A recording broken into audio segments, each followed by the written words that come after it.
Good morning, everybody. Keith Engle here for TGI Sports Talk Sunday. Stream of consciousness. I was running a little late because I just got out of a very heated debate about Michael Penix and the Atlanta Falcons and Kirk Cousins. That could be one of our topics today. I had some NFL chatter written down, but we'll talk about. I'm going to cue you guys up here in a little bit after I do a little bit of housekeeping. Hopefully everybody's doing well. It's beautiful. It's not a beautiful day. It was a beautiful day yesterday here in the Northeast, or beautiful spring day. Got out, had a little early dinner, late lunch with my wife over to the flats here in Half Moon, wherever I am, Colton Park, Half Moon. We played some miniature golf. I got my ass kicked. My wife has this real penchant for miniature golf. I've got to get her out on a real golf course. Anyway, welcome to everybody watching this morning on TGI Sports Talks, Facebook, YouTube, X streams. We're also live on National Streaming Sports Roku channel. Please, if you have Roku, go to that, get that channel downloaded. It's free, at least at the moment. Get yourself in there. We're also live on their YouTube platform. They don't have a Facebook platform at the moment because Facebook, in their infinite wisdom, which I've have personal experience with, has taken their page down, and I don't know that they're ever going to get it back because nobody ever tells them. Mine came back after about 6 weeks. And I have bots on Facebook now sending me warnings pretty much every 15 minutes that they're taking my page down. And I don't buy it for a minute. It's all hackers and whatnot. So, but if we lose it, then I'll go nuclear on Facebook like I did 3 years ago, or 2 years ago, whatever it was.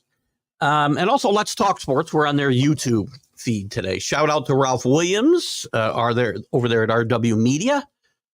Ralph does some great stuff across the country, but focuses a lot on Pittsburgh sports and sports in the Northeast. Good stuff, especially the Sports Corner that he does every Tuesday from 4 to 6 on WBVP Radio with Smokin' Jim Frazier.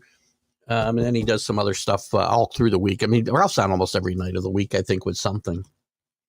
Even does non-sports related stuff, which we get into sometimes here if it's a byproduct of sports. And DDH, thumbs up to you. A big thanks to my guest on One-on-One with Keith Engle on Friday, Buddy Biancalana. Very interesting conversation. Big star, big key of the Royals' victory in '85 against the Cardinals. And we talked a lot about that moment that he was in the zone and how that moment set him on a path for the rest of his life since, not the rest of his life. He's got a long ways to go, hopefully. Into finding out how to get in that zone and stay in that zone. And he has Buddy Biancalana's Zone Motion. So check it out. It's for everybody. It's not just for sports athletes or superstars. It can help you in everyday life from the things. I talked to Buddy a lot off the air about this, and it's a very interesting program. So thank you to Buddy. It was a fun hour. You guys did a great job participating. This week, I'll have Brian Holloway, although I haven't got confirmation from Brian. He was very quick when we scheduled this, and I sent him a reminder Friday and haven't heard back from him. I'll have to give him a phone call today. But I expect Brian Holloway here on the 17th. These are 9 a.m. Friday shows, by the way. I expect Billy Martin. Billy Martin Jr. did confirm with me yesterday. We'll have some great conversations with Billy, and I want to find out, because I had this conversation. I think I did it on the MLB update. I'll get to some comments here in a second, obviously. I'm going to prime you guys a little bit. If Billy Martin were coaching today or managing today, he'd be 100 years old, but whatever. It's just him with Billy Martin in his day. They had a ghost runner on second base, and it was a bottom of the 10th, still tied. Billy bunked twice. I'd bunt twice just to get the run in. But guys don't bunt, so we can't do that. The 24th, Kevin Mensch, former Ranger and Brewer. I think he might have played elsewhere too. We'll get into some of that. Thanks to Chris F. Gray for that setup. Randy Lurch, I believe we'll have on the 31st. I got to confirm with Randy, but it looks like that. And then Paul Rosen right now on the 14th of June. Those are the people we have locked in, and I got lots more in the works. Paul Rosen is pull this up just so I could say the right thing this time. Paul Rosen had an accident where he lost his leg early in life, and he's been a Canadian ice sledge hockey player. So they play on sleds. He's been a goalie, but he's also a motivational speaker. He's been involved in other sports. Sitting volleyball comes to mind, and some other things. So I think it'll be and he's played in the Paralympic Winter Games. I think he made his debut there at an older age of like 41. Not that that's old when you're me, but Paul's going to be an interesting. I believe he is my age now. So Paul's been in Australia on a walkabout or something. So we'll have Paul on the 14th, and we'll talk more about that as well. A couple things to prime you guys before I get to your good mornings. We talk about anything you want. We had an exciting Derby finish yesterday. I did not have the winner. My horse finished second, but we made a couple of bucks.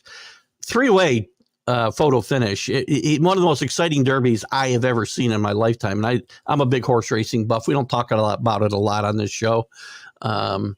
Big horse racing buff, especially Triple Crown races. The racing here at Saratoga, where the Belmont will be run for the next 2 years, by the way, where they revamped Belmont Park. Exciting finish there. Baseball, Eric, I'm going to do it again, Drew. Arraez traded already. The Marlins already thrown in the bucket, or thrown in the towel as they should. He's traded to the Padres and goes 4 for 6 in his debut. More injuries. We've got poor Mike Trout hurt again. We had some other guys go down with injuries. Ohtani breaks the Japanese home run record set by one of my favorites, Hideki Matsui, at 179. Got some other things going on. We can talk about who's hot. Listen, the Twins are 12 in a row. Very hot. Of course, we got three teams chasing the record for losses. In the NFL, quick rest in peace to Bob Avellini, former Bears quarterback, whose main job was to hand the ball off to Walter Payton, but he did quarterback that team to the playoffs for the first time in forever back in the 70s, I want to say. He died here yesterday, so our condolences go out to his family. We just finished a hot debate, or I was left in the middle of a hot debate about Michael Penix and Kurt Warner. Kurt Warner. Good guy. Kirk Cousins. We'll talk a little about that. And, anybody, listen, I love Sonia, but Sonia's talking about how if there's four losses in a row, Kirk Cousins, no matter what he does, will be benched. He's not getting benched. Just signed him to a 4-year, $140 million contract. And I realize it's up, a lot of money's up front. If they're in it to win it this year, why are they picking a backup quarterback? Don't be, they have screwed this up royally. We can talk about that. What else? The Jets, Rodgers is no restrictions at OTAs when they begin. The Jets, Jordan Travis, believes he is the heir apparent to Rodgers. We'll see how that goes. I like his demeanor. The NBA, the Knicks finally get past the Sixers. I know a lot of us have a lot of trouble with the NBA and the way it's played a lot of games. I got to tell you, I think this was a fun series to watch. I think you saw guys get after it. The Knicks team and the Sixers, they're after every loose ball. There's a lot of pretty good ball movement. I thought at times you run into this run down, throw the ball to three-pointer, but not a lot of it. There was a lot of ball movement and going for the open shot. That might be the three-pointer. That's the game today, but still. Not a lot of one-on-one play. Brunson falls into that sometimes, but Brunson was on fire except for one game. Just took over fourth quarters. And the Sixers fought valiantly. The Knicks playing shorthanded. I like their chances against Indiana. Lakers out. Another fired coach. I don't know if this is LeBron's fault, but whatever. NHL, we may have Jim Biringer pop in. I don't have any confirmation one way or the other on Jim. It is Jim's birthday weekend, so he may be busy, but he could pop in for 10 minutes to update us on the NHL. We're getting ready for the second round. We do have a Game 7, which, listen, I love baseball. there's no game sevens like Stanley Cup hockey game sevens. And we got one today with CA's Dallas Stars and the Vegas in Vegas. So it'll be interesting to see what happens there. We'll talk about the other matchups as well. And in college, Mike Riley joins the CBA playoff committee. Mike Riley, former coach at Nebraska, Oregon State twice, and some other things. So we got a lot of comments to catch up on here. Let's do that. And we can go anywhere you guys want to go today. There's CA in early. Blessed Sunday to you, CA. Paul Spada, our Patriot, Boston fan. I'm going to always say Patriot fan because I don't want to acknowledge the rest of it, Paul. I'm sorry. I'm kidding. Out in Wisconsin. Dave Guyette up in Amsterdam, New York. Good evening, Dave, or good morning, Dave, I should say. Dave, big Yankee fan, big Buffalo Bill fan, Syracuse Orangeman fan. Drew's here with us. Good morning on a cloudy, rainy. My phone, I used to laugh at this. My phone weather app classifies these days as dreary. And I'm beginning to think that's an official term now because it is dreary out there this morning. So good morning, Drew. Good to have you with us. Definitely a rainy Sunday morning. What a beautiful, yesterday was a beautiful day. We sat outside, had dinner, and a couple cocktails. JB with the Back It Up Binge podcast over there on YouTube. Always, please be ready to send me your link to any of your shows, and I'll be happy to post it on TGI Sports Talks page. But good morning to you, JB. He's got his coffee ready and poured. Let's stream. Agreed. I queued you guys up with some topics we can talk about, but if there's anything else you want to bring up, we can go there. Much better morning. You're having a better morning? Well, you're in sunny Southern California, man. It never rains in California. Or Southern California. I believe there was a song, wasn't there? Big happy birthday shout out in the sky. Hideki Irabu, the Japanese Roger Clemens. Would have been 56 today, right? Listen. Happy birthday, yes, to Hideki Irabu. We don't wish ill on anybody, and he did die much too young. But he came here with a lot of hype, man, and it did not work out for Hideki Irabu. Of the Japanese imports, I'm sure somebody probably had a rougher time or as rough a time. But nobody had a rougher time than Hideki Irabu. I remember when the hitters started coming over. I talked a little bit about Ohtani breaking Matsui's home run record.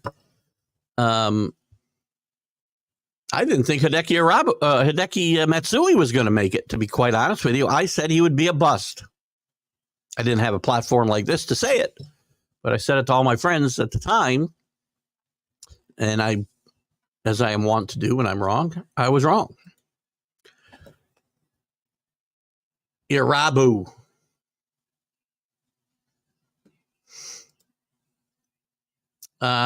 Would he have the best HR? He would have the best HR hitter bunt. And yes, he would bunt twice. I agree. And it's one thing that always, I think I talked about it Friday. I can't remember now. I talked about it at one point. With this ridiculous ghost runner rule, Billy would exploit it. Why doesn't, I think this came up, maybe Danny, it might have been you that brought it up, or somebody brought it up. Maybe it was JB. Why, and I started this conversation, why guys don't walk the first hitter to set up the double play. And that would be more in the top of the inning, I think, than the bottom of the inning. You wouldn't put the winning. Well, that's one reason you wouldn't do it, right? Well, the winning run's already on second base. What am I talking about? So again, that's how this started. Why wouldn't you walk? And I might do that myself if I was the manager, depending on the situation, who was up and things like that, and who would come up after I made the walk. It certainly makes a difference. Nobody does it though, but it kind of got to this point of, if you're at the bottom of the inning and the team hasn't scored on the top, nobody bunts the guy to third base. And again, I'm not watching every single extra inning game. Games I've watched, Yankees never do it. And I don't understand it. And that's how I got to the point where if Billy was managing, he'd have bunked twice. And I think Danny's right. Whoever it was, I think he'd do it. What's this, CA? CA's a king of the, I guess this is the May flowers. They've come from April showers. Thought there was a little bumping between the second and third horse, which probably cost them the win. You're going to get, and I think, I do watch horse racing, not as much as I used to. You get a lot of this stuff. And again, I don't think, I had to cut out right after the race, right? And I don't know that there was an inquiry. I don't think there was any inquiry. I didn't read in the article I was reading this morning that there was an inquiry.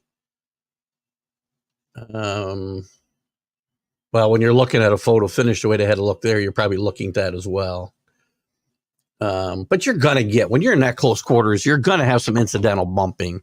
And unless a guy is, steering his horse into the path of another horse, he's not going to get taken down in that situation. I'm not sure that, maybe that's what you're implying. I don't know. But it was the second and third horse and not the horse that won. So listen, those tight quarters, man, those horses are moving fast. And that's a big, heavy, dangerous machine.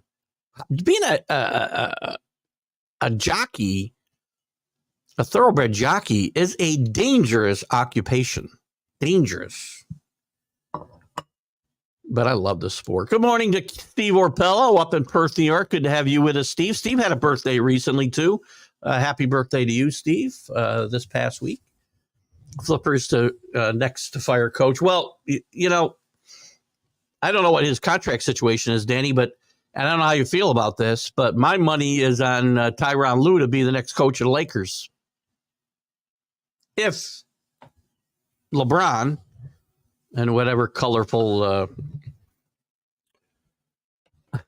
nickname Rick wants to put up, if LeBron is staying in LA, my money's on Tyronn Lue to be the next head coach there. It's not going to be JJ Redick. Maybe Mike Budenholzer, who I never understood why he got fired in Milwaukee in the first place. They tried to fire him the year they won the championship. He's a good coach. Probably who they ought to get, but I don't know if he wants to go there and put up with that nonsense. And Ham, I don't know why to me, he was overmatched the entire time with those personalities. I don't remember ever seeing him coach. Hands in his pockets the whole time. And I can't, if LeBron got him fired, which I'm sure is everybody's impression, I don't think LeBron had to work hard if he wanted to get him fired. But if I'm not mistaken, LeBron had a lot of say in him coming in the first place. And Danny, you might have more input in that. Last night,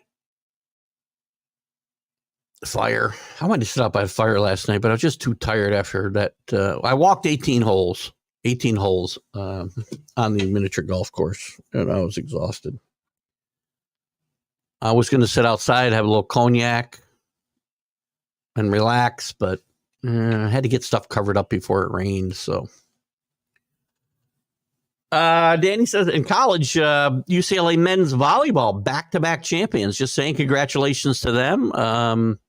Volleyball's huge. It seems like, and I don't know why this is.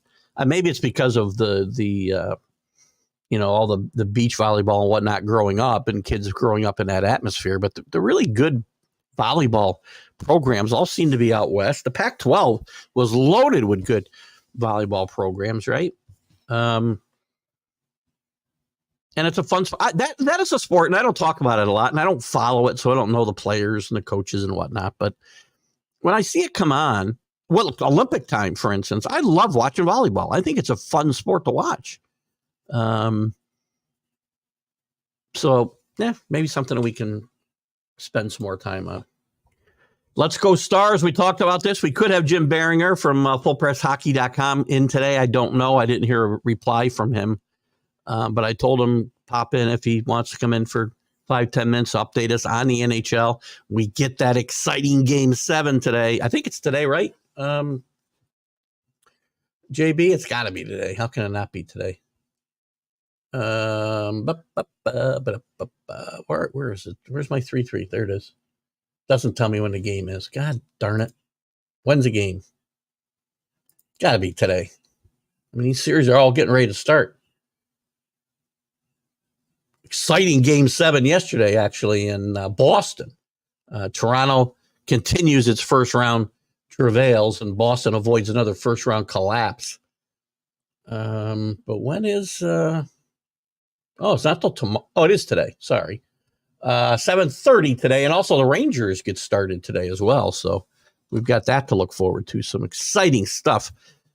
NHL hockey, Stanley Cup Game 7s, man, are the best Game 7s in sports. Darren Ryan, good morning.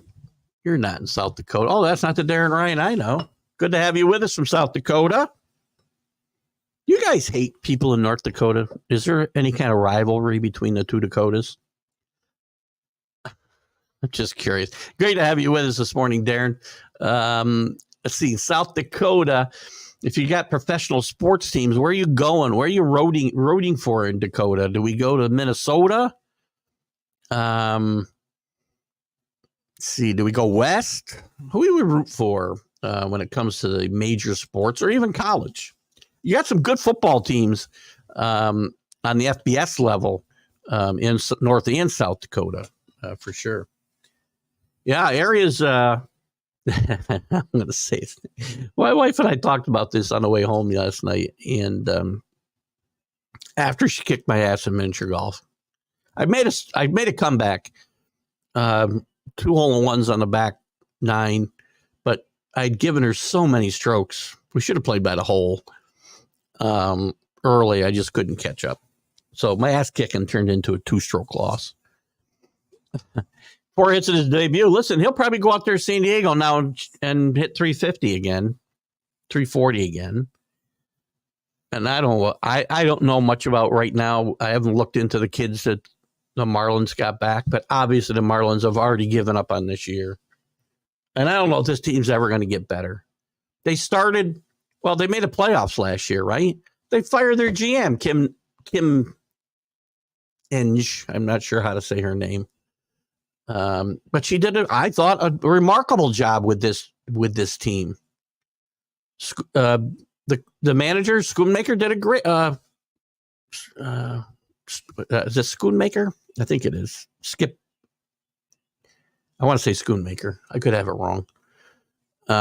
Great job managing that team. I think he got the Manager of the Year award last year. If he didn't, he should have.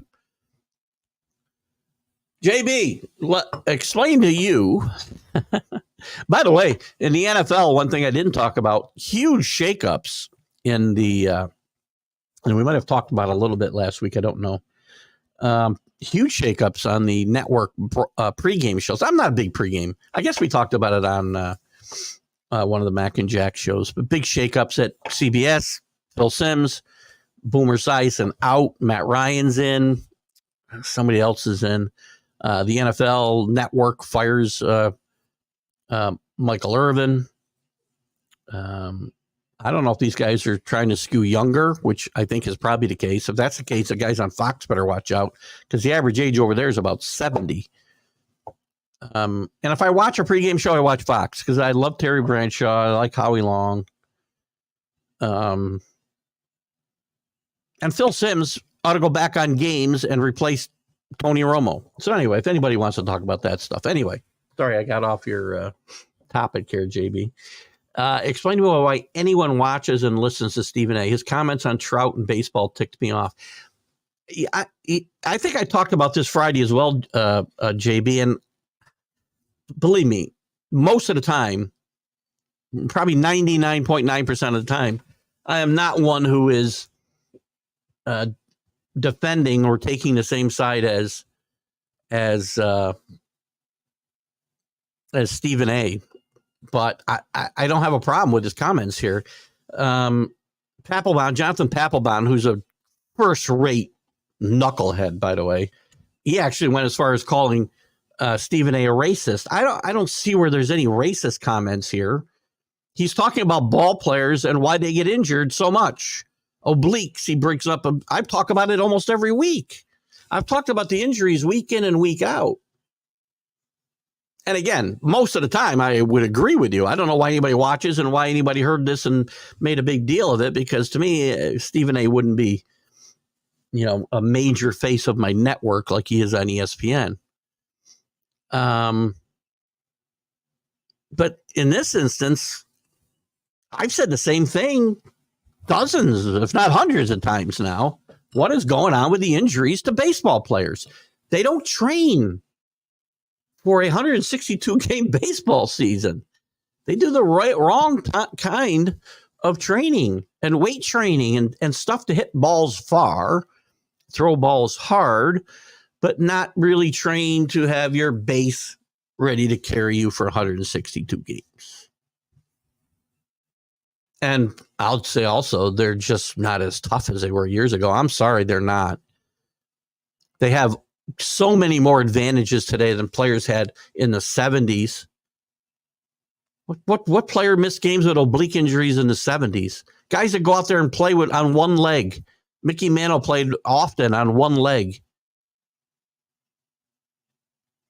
And I'm not saying anything with Steve Trout. I'm not getting on Steve Trout. I'm on baseball and the way they train these guys. And some of it's on them. But Steve Trout's again, I was going to use the word tragic, and tragic isn't the right word. Again, tragic is kids with brain cancer, right?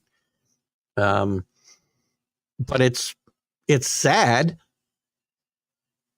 to sit here and think it. I think he's 30. Am I right? He's 34 years old now. 30 something. Imagine what his numbers would be if he was healthy the majority of his career. So listen, there's an epidemic, and there's a lot of reasons for it. And the pitchers, we know, again, there's too much emphasis on going out there and throwing hard as long as you can, and you don't build up arm strength to do that. The pitch clock has them rushing and screwing with mechanics. There's a lot of reasons for the injuries, and they're different depending on what kind of injuries we're talking about.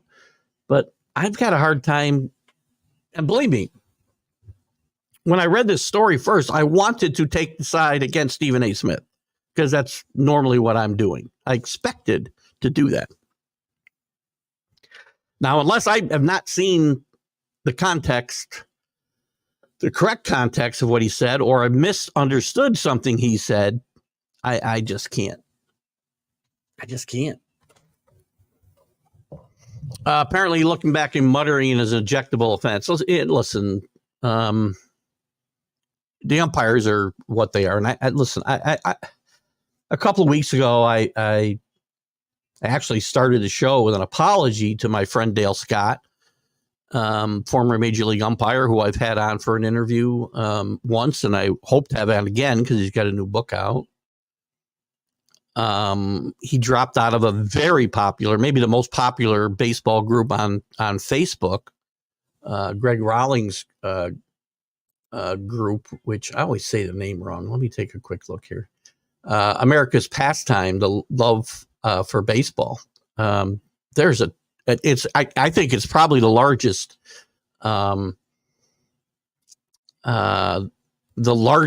group of baseball group out there. Plus, there's tons of former major league players in there. There's tons of umpires, and Dale made a very loud exit. He did it with class. He didn't, berate anybody, except he didn't feel the need to consistently defend his profession in this group because of the overall bashing of umpires. Overall, umpires, I think, are okay. They do a good job. You got guys like Angel Hernandez and Wendell Stat with the ridiculous ejection of Boone a couple weeks ago, and now you've got the Judge incident yesterday, which, listen, Judge rarely says a word. First ejection of his career, first ejection of a Yankee captain in 30 years. Who was the Who was the home plate umpire in this instance? Ryan Blackney punched him out when he thought, it was outside for ball four. He had some words for Blakely as he walked away. The umpires engage. Too many of them have rabbit ears. That's the problem, right? We're not there to watch them. I'm not. most of them do a good job. And now you got a handful of guys who are out of control, and Angel Hernandez is the face of that. And it's giving the rest of them a bad name. And, as I said in my apology to Dale Scott, I'm not bashing Dale Scott and other umpires who are really good. But, I'm not going to not speak up about what I see about Angel Hernandez. And maybe, I'll bring Dale on and have this conversation. Again, he may not want to do it and just defend his profession. But I think it makes the very good umpires like Dale Scott look very bad. Kenny talking about Billy Martin knew the ins and outs in the game, and he knew what every player was capable of on both teams. Excellent point. Billy Martin, between the lines during the game, there was a couple times here and there where he might have overstepped, right? But nobody ran a game like Billy Martin. Nobody. He was 2 steps ahead of everybody.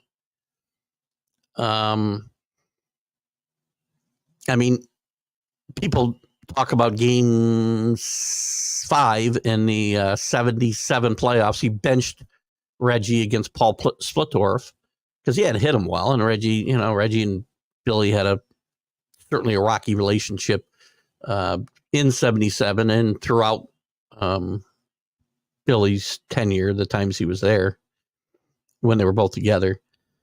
But he ended up maneuvering to get Billy up against a guy he knew he'd kill, and Doug Bird late in the game. Then Reggie comes through with a big base hit. So Billy ran the game great. We'll talk a lot about that with Billy Jr. On the 17th. Yankees actually tried to bunt yesterday. Well, I didn't see a lot of the game yesterday, so that's very interesting. Aaron Boone, I didn't think knew the game, the bunt existed. Players, they don't even practice bunting today. That's why they don't bunt in games, because it's not something that they do. It was part of batting practice when I played, and then probably even in the major leagues, it was part of. I've talked to players who said, that was part of what we did. You always at least attempted a few bunts during batting practice. Cameron Drucker, good morning. How are you, buddy? Say hi to your dad for me, please. And Susan, absolutely. Haven't seen them in a long time. I chat with Susan on Facebook here and there. But your dad is one of my favorite people on the planet, Cameron. Please say hi to him for me. And no inquiry, as he said. I didn't think that there was. I had to get up and leave right as soon as that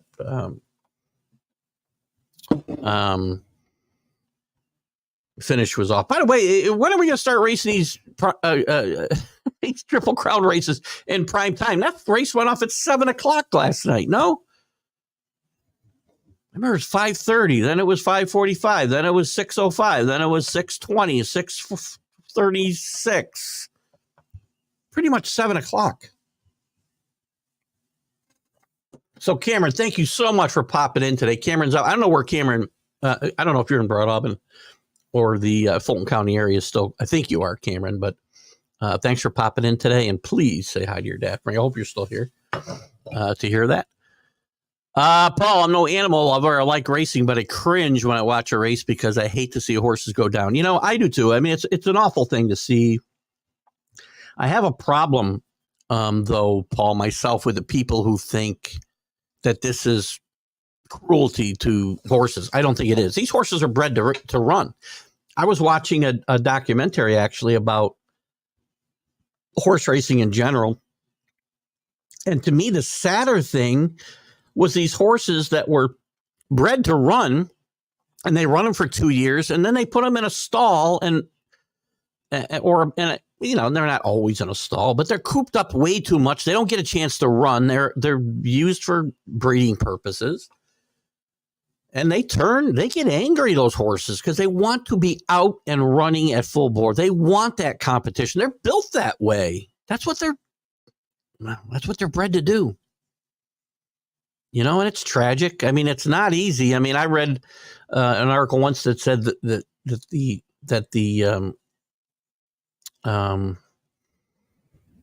the force put on their legs, basically, and running was like you and I trying to run on our pinkies.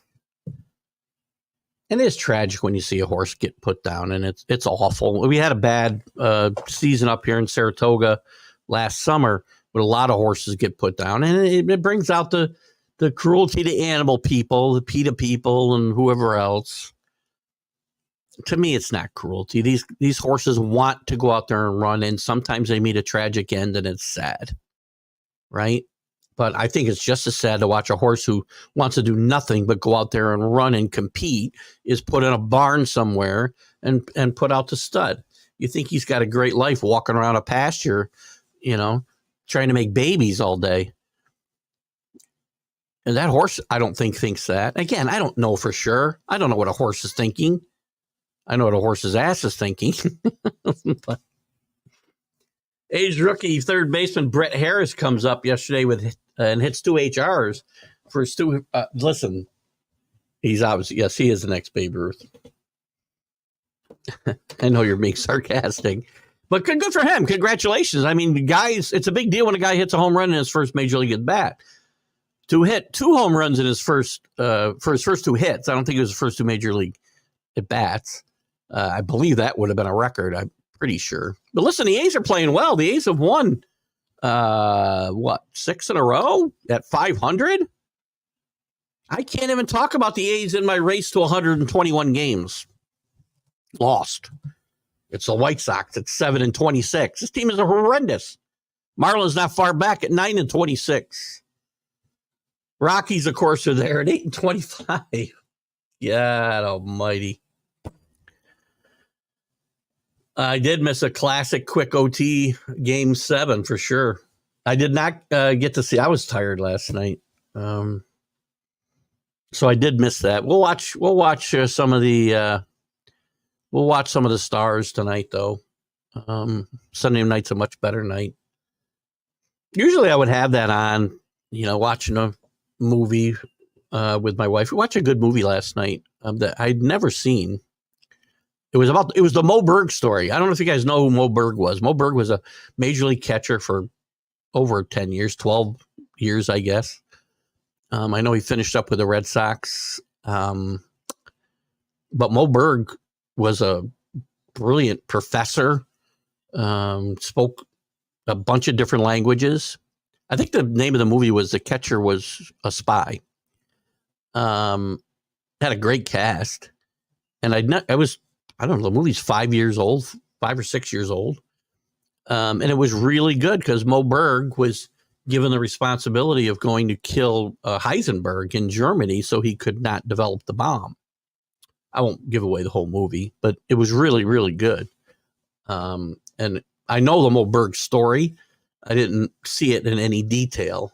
And I'm sure, again, they took some license. But it's really good.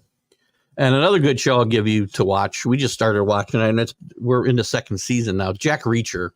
If you ever read the Jack Reacher books, they're really good.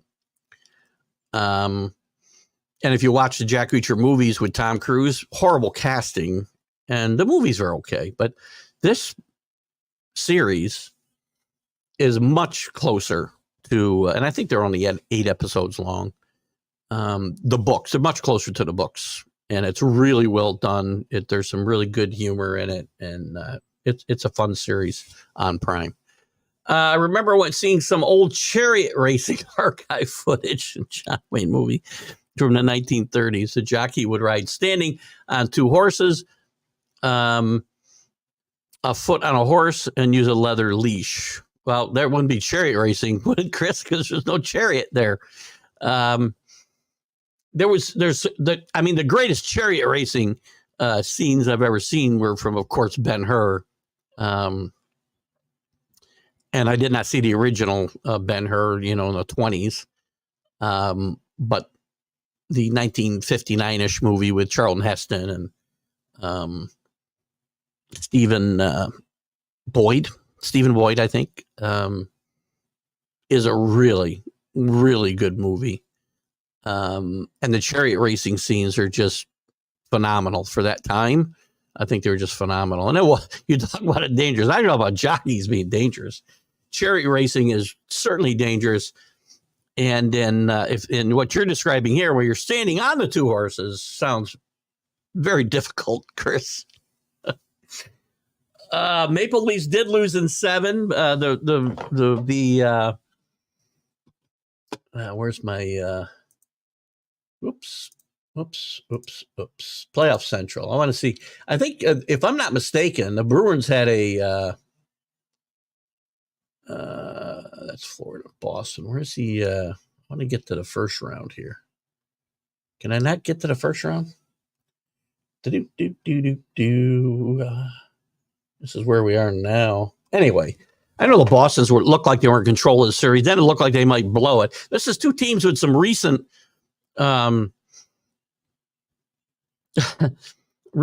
collapses in the playoffs. The Maple Leafs can never seem to get out of the first round with great talent, some of the best talent in the NHL. And we'll talk to Jim about that if he comes in today. Boston had a horrible collapse last year in the first round against Florida, I want to say, who they'll play next round. So they got some demons exercise there after having probably the greatest regular season in the history of the NHL last year. So there are some great games. All right. Area, the second player in the modern era to win a batting title in both the American and National League. Back-to-back seasons, I believe, too, right? Oh, there you go. You said it here. Sorry. I should read ahead. And the first to do it back-to-back. Also, the second player to win a batting title in consecutive seasons for different teams. Who was the first? I'm going to try to come up with the players. He was the first player to win a batting title in both the AL and the NL. So Frank Robinson, I guess, never won he won an MVP, I guess, in the National League. I know he won MVPs in the American National League. I guess he never won a batting title in the National League. I know he did in the American League. He won a Triple Crown his first year with the Orioles. And if I'm going to guess the second player to win a batting title in consecutive season with different teams, I'm going to say Rod Carew. You let me know if that's right, Drew. So I don't need to look it up. Marlins minus 57 run differential in 2023 was the worst of any playoff team in history. Agreed. Their untenable 33-14 record in one-run games was the major's best. They scored fewer runs than any NL team couldn't last. Well, could have. They improved their team, right? But when you're throwing out Berger, Bell, and the really sad part is here they're wasting a lot of really good pitching in this organization because they just won't go out and put an offense together. And I wouldn't want to pitch there if I'm or manage there. I wouldn't want to pitch there either. They traded their second best pitcher to get Arraez in the first place.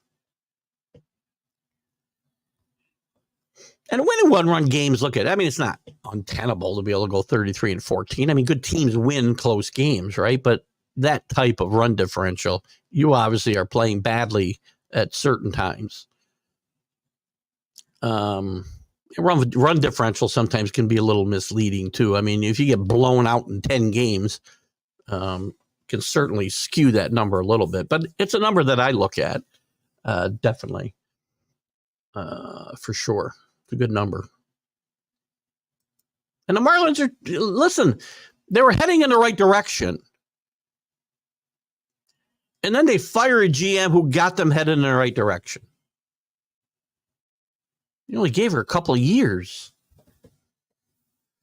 CA, we've had a daily choice to integrate technology, tech positively or negatively into our lives for about a decade, probably more than that, especially for the NFL since DTV app, when they've had the ticket popcorn yellow striped smile.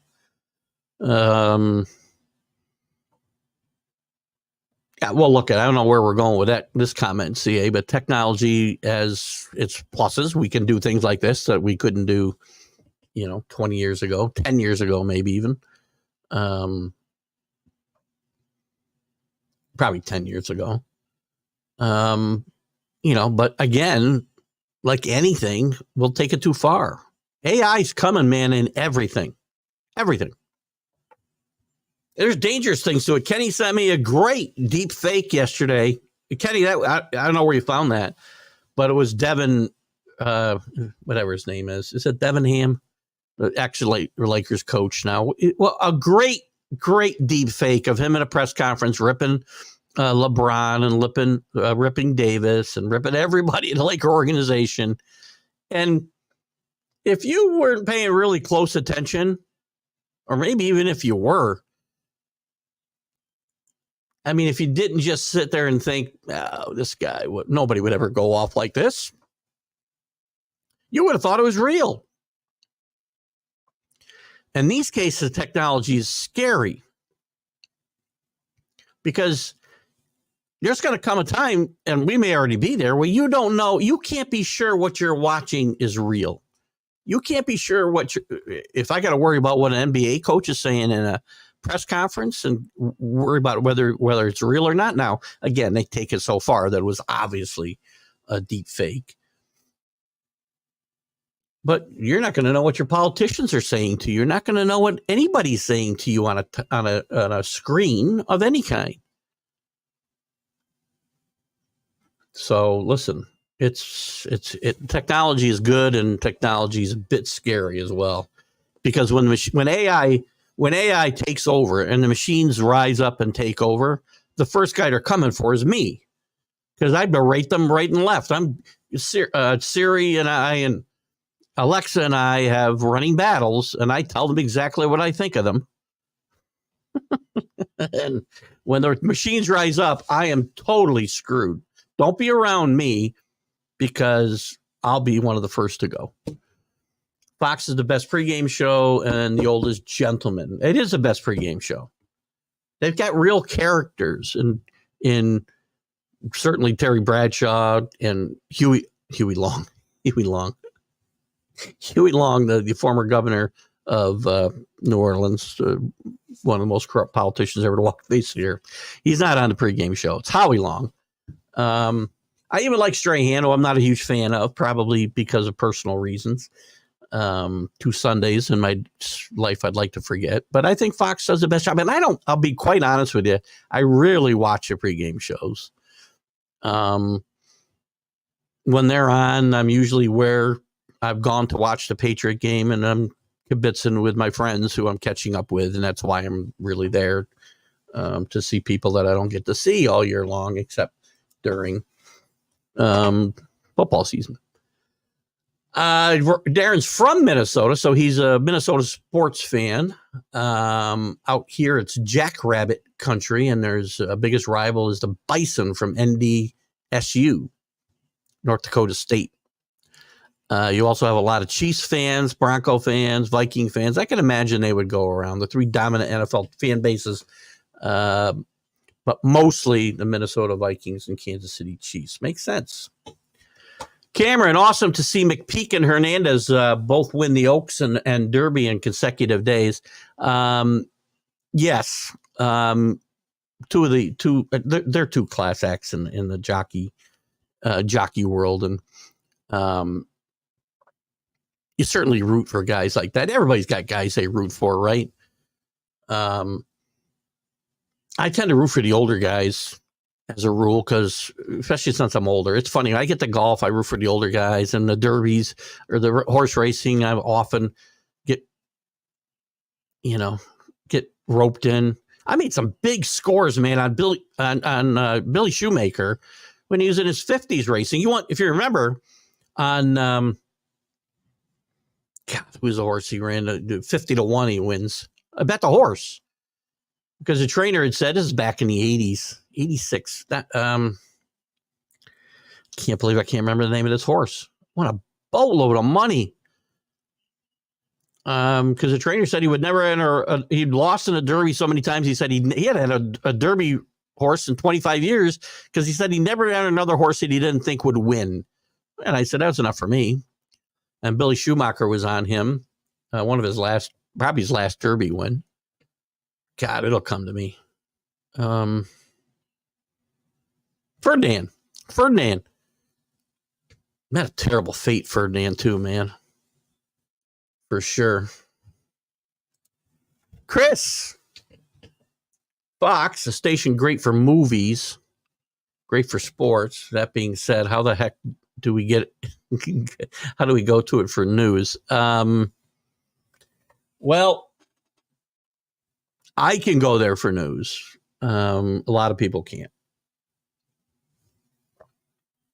I am one who believes you need to get your news from everywhere. If you watch only Fox, you will, again, only see things from one point of view. If you watch only CNN or,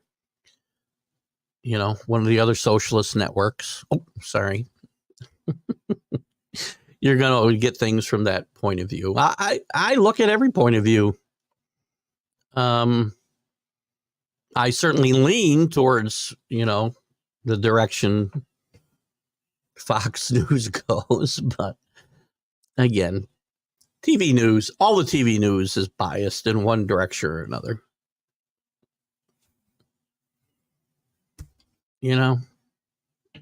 Learned that a long time ago. And I get it. That's why you've got to find different outlets and read everything. Because if you don't, you're never going to get both sides of a story or ever get to the right one. And people are going to do what they do. They're going to believe what they believe. And I don't try to change people's minds. I believe what I believe, and don't tell me, I'm something I'm not just because of the letter next to my name or whether it's red or blue. Don't tell me that I'm this because of the way I registered to vote. Anyway, we'll go down that rabbit hole. Speaking of the Jackrabbits, there it is. Yes, South Dakota they've had quite a few. That's where Carson Wentz went to school, right? They've had quite a few kids get to the NFL, I believe, out of South Dakota State. College football back-to-back national champions. I'm happy for this school. Great school for the NFL to scout for the draft, as I just said. So no great rivalry between North Dakota State and South Dakota State. Or maybe there is, and Darren's not part of it. On the positive, the continuous challenge is sunlight and noise, as well as creating freedom for the ability to live by the weather.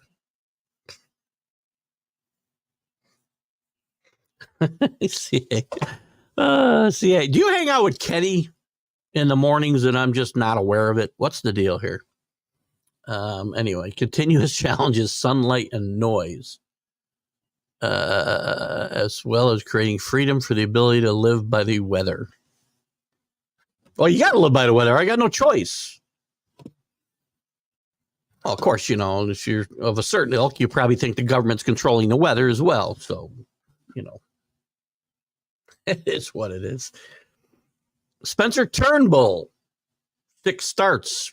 Drew had come up with some guys Friday during the Major League Baseball update that are off to surprising starts, I guess we'll say. Spencer Turnbull, 6 starts, 1.67 ERA, 32 innings pitched, 36 Ks. Very nice. Relegated to the bullpen in Philadelphia to keep Taijuan Walker and Christopher Sanchez in the rotation. Why?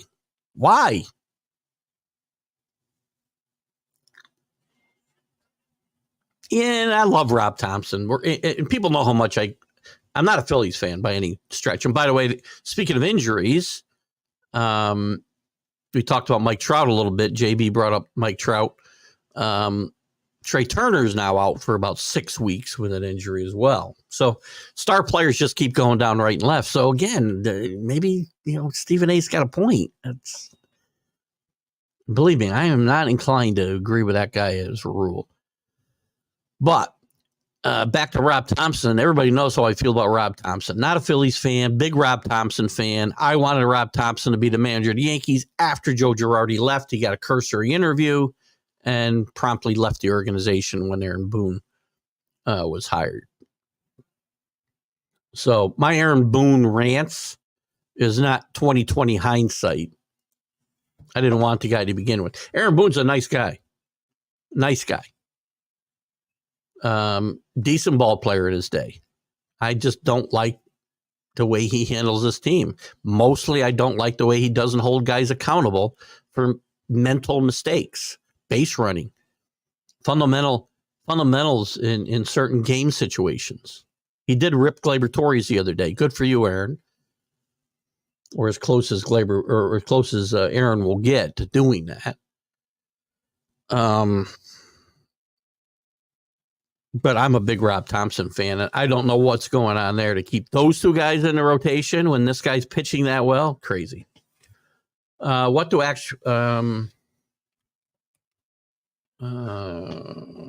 umpires actually make in salary? I'm guessing you're saying.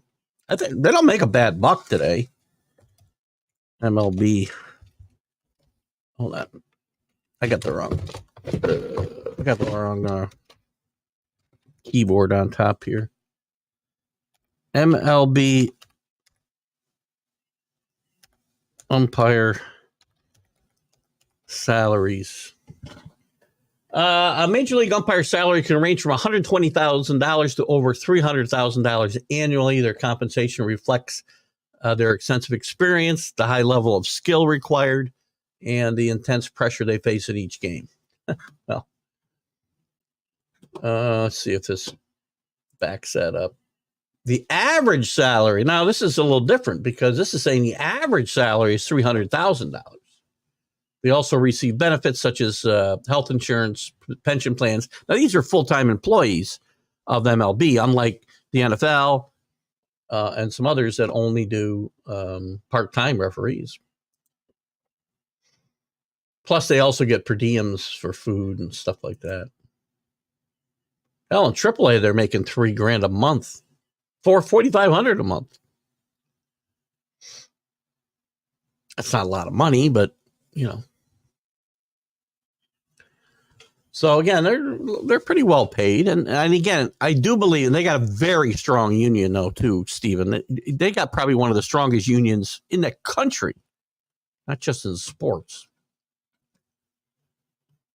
So, get my clicker in the right place here. Stevens, yeah, we got that. Danny Fuller, a Pepper. We always played Pepper before the games. You don't ever see them doing it again. In fact, you see signs all over the ballpark usually saying no Pepper games allowed because it's dangerous. I don't know. We always played Pepper, which was a great, was a great exercise in eye-hand coordination. Loved Pepper. Both, and it helps you both, in my mind. We used to play Pepper all the time in high school and college. I played a little semi-pro baseball after college. Kind of on independent. We had an independent team. We didn't play in a league. We went around, played double headers against teams that were in actual leagues. We had a lot of fun doing it, but we did the same thing, and it helps you defensively and offensively. Bunting, because you weren't really making full contact all the time or hitting the ball as hard as you could, obviously. But you also had to have quick reactions when you're catching the ball. It was a great exercise to improve hand-eye coordination offensively and defensively. They don't even do it anymore. They play hacky sack. I think it's very interesting. Good morning, Anthony, by the way. My input on Marvin Harrison declining. He took his own deal, which guys can do. I don't think.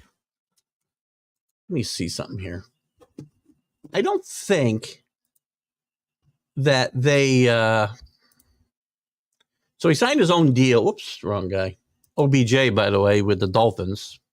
If you're interested, where is that? So he signed his own Fanatics deal, despite no NFL PA agreement. I do think there is something with the Players Association's agreements with the NFL that you are not supposed to enter into your own deals and wear their logos on game day. The NFL has licensing. I don't know who they're with right now. It'll probably say so here.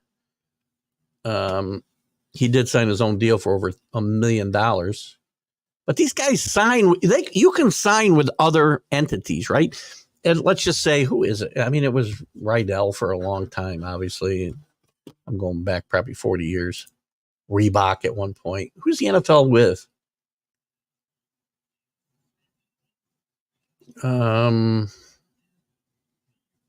Yeah, I can't. I'm not seeing it here.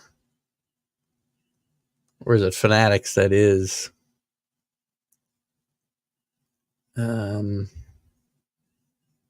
He signed his deal when he was at Ohio State last year, by the way. But in any event, whatever it is, whoever the NFL is licensed with, you can't put a different logo on your NFL jersey and go out there on game day with it. There was a big, if you remember back in '92 with the Dream Team in the Olympics, Nike, I think, sponsored, if I've got this right, or I could have it backwards, it was Nike and Reebok, I think, were involved. And some of the players didn't go with the license agreement that the Olympic team, the United States Olympic organization had worked out with whatever sponsor. I'm going to say it was Nike, and some of these players went with Reebok. Well, during ceremonies, they were going out and playing with it, but during like ceremonies, they had to cover it up. You had guys drape the flags over them so they couldn't see the logos and such. So, here's the thing. If you want to be part of a union, you need to follow what the union guidelines are, or don't join the union. Now, maybe he didn't do that. Maybe he doesn't plan on joining the NFL Players Association, which means he won't be able to benefit from collective bargaining. I don't have a problem with that. I'm sure a lot of you guys out there are union guys, and more power to you. I have no... my brother-in-law's a big union guy. I don't talk about unions around him because, I know he's very pro-union. He's been involved with union work and benefits for decades. Good for him. I've never been a big believer in unions because I think they protect people that don't do their job. And I understand it protects people that do their job from losing out and getting, the right wages and whatnot. But me, I've always been a private sector guy, and I'm willing to let because I'm a day-to-day. I can lose my job tomorrow just because, they don't like the shirt I wear to work. New York State's a right to work state. If you don't belong to a union, I can be let go for any reason. I've always been comfortable with letting my performance speak for me, which is okay. And again, it's all depends on what you want. So the thing is, I don't know if you can be Marvin Harrison and pick and choose which things the union is going to provide. But again, this is part of the NFL Players Association agreement with the NFL. So you can't take part in the union and take these benefits and say, I don't want to participate in this. I'm going my own way. You're either in or you're out, in my mind. So again, there was a time for unions in this country. I think it passed, but that's just my opinion. And again, that's not, I'm not most people part of unions. If you're out there doing your job, God bless you. And you think a union is an important factor to keep you safe, then I have no problem with that. So anyway, that's my thoughts. Can't listen and watch you nor stock sports, etc. while in the sun farming, cutting wood, chop. I see, with a bunch of noises while other people, livestock, and machinery. Whatever. I see. Well, do you need to move? CA? It's very quiet here. I can always find a quiet place. Any place you live, I mean, there's going to be. Yeah, I used to do this. The sun can factor into. I don't know what I'm talking about here. I'm trying to come up with something intelligent to say here, CA, and I've totally lost it. Anthony, I'm getting tired of Clark. I think around 5 rookies played, and they only focus on the Indian Fever game. Caitlin Clark. Preseason, they're playing already, right? Caitlin Clark had a great debut. They're going to. She's very important to the future of the WNBA. So you're going to see a lot of their games on there. I mean, similar to what the PGA did with Tiger Woods during his career. Didn't matter where he was in a tournament, you saw him on TV all day long. Didn't matter if he was at the top of the leaderboard or at the bottom of the leaderboard. You'd see every shot he made all day long. And it was important to the growth of the PGA to the point where it is today. WNBA is struggling badly in ratings, TV deals. People in the seats, and they're going to focus on Caitlin Clark if they think she is the answer to those problems. And I understand anybody who doesn't want to see that. Is it Indiana? I think you left an A off there. Indian fever. We're going to get in trouble with a lot of people now when we talk about Indian fever.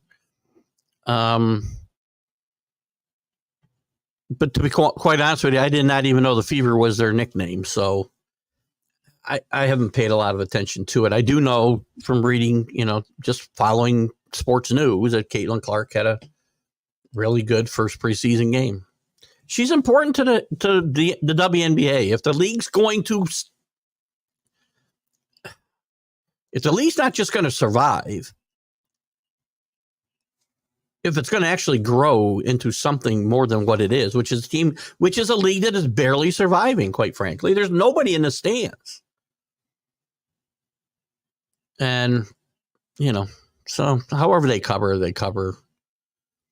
And if you're a fan, I don't know who you're a fan of, Anthony, as your team up there in your area. I don't even know where the teams are, quite frankly.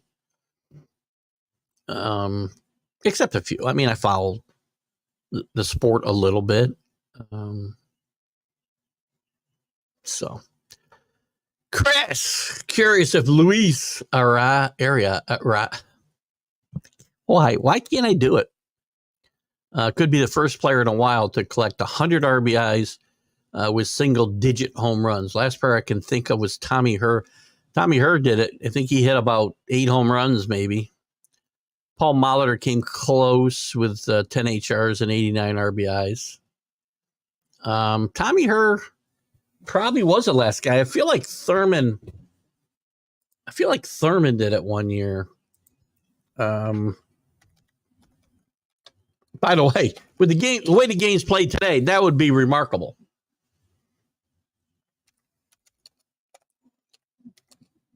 Let me just check something real quick. I don't know if I'll get anything or not. We got to type in a lot. Paul Molitor actually did it with 9 home runs and 113 RBIs. Let me pull this. This might be easier to look at. And 1996, Paul Molitor. It's a good one, Chris. This is a really good one. I like this one a lot. 9 home runs. Where's the RBIs? Oh, right there, I see. Right in front of me. So in 96, it was Paul Molitor with 9 and 113 playing for Minnesota. That was very near the end of his career, by the way. He played 161 games. I would guess he was a DH for the full season.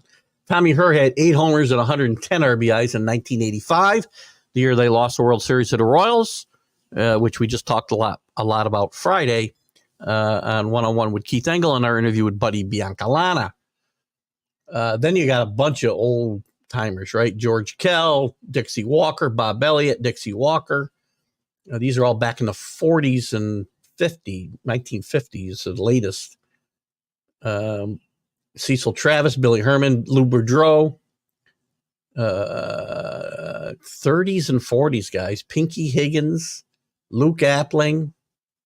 You got to go back. Other than those 2 aberrations in 85 and 96, the last time before Tommy Herr was 1950, and every other instance before that was 46, So that's kind of interesting, and it's really indicative of the way we play the game today, right? It wasn't an aberration. I mean, going back, there was somebody almost every single year from 46 to 31 as far as this goes back. I think if I want to unlock any more than that, I've got to pay, and I'm not going to do that. But there was somebody virtually every single season from 1946 back to 1931. My guess is it would go back further than that. That's a good one, Chris. Really good one.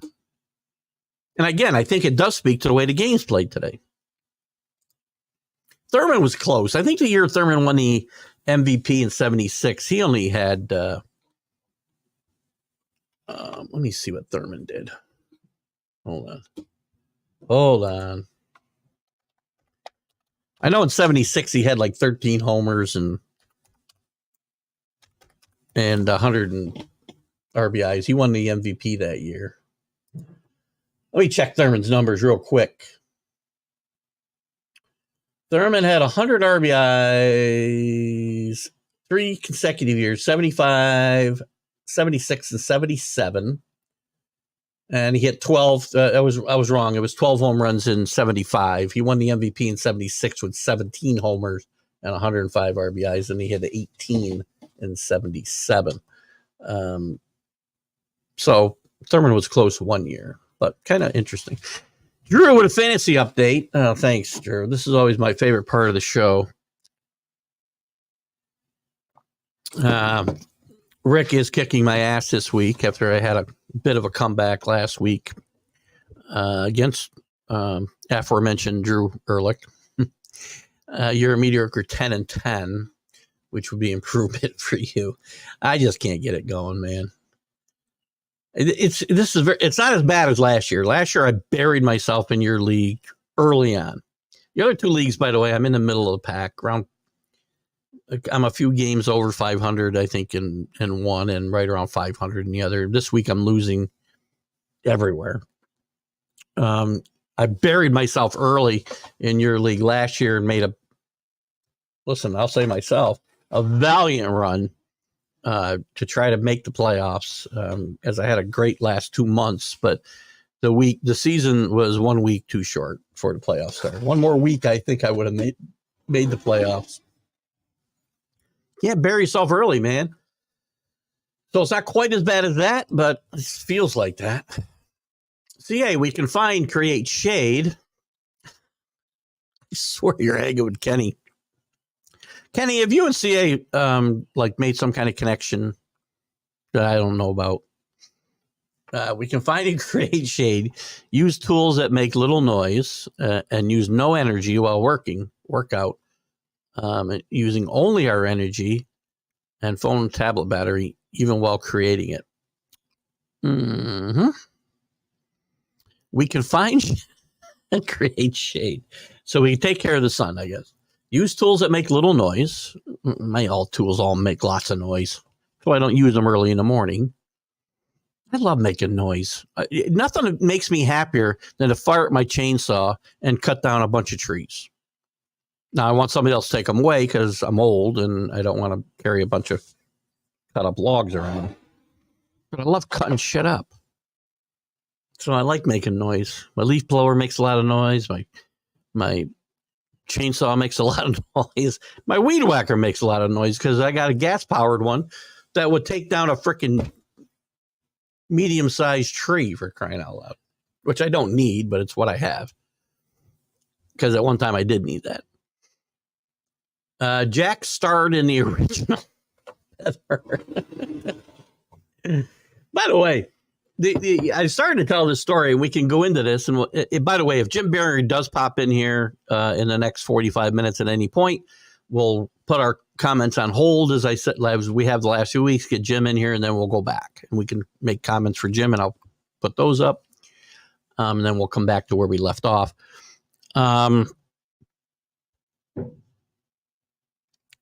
We were talking before I came on the Mac and Jack Sunday Football Show. The last topic that came up before I jumped off was Michael Penix and how if the Falcons lose 4 in a row, he'll be starting and Kirk Cousins will be on the bench. Listen, I'm not the biggest Kirk Cousins fan in the world, right? He'll win a lot of regular season games and likely fail in the playoffs, but he's not getting benched if the Falcons play badly. And the argument was, and I'm sorry, Sonia, if you're watching, I mean, I get your point. And maybe if your point is that and I hope the point was, their thinking is flawed if that's what they're planning. Maybe you're right. But if that's what they're planning, that's the stupidest plan in the history of professional football. You're all in for this year. You sign Kirk Cousins, a veteran quarterback, and guarantee him a bunch of money, and you get him no help. You did nothing to help him in the first round of this NFL draft.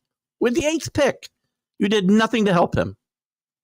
You think they revealed that to him when he was going to sign? No. And I'm not saying, they made assurances to him, but I bet you anything they said, Kirk, come here. We're in it to win it this year. Picking Michael Penix is no. And there's no way there's any competition there for this job. None. If they did, they wasted $140 million.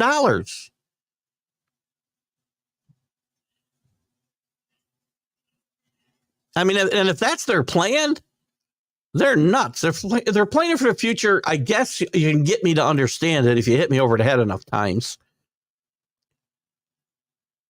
But if Kirk Cousins lasts 4 years, Michael Penix will be 28 years old. He's not a young guy. Yeah. Well, you're younger than me, obviously, CA. Maybe not a lot.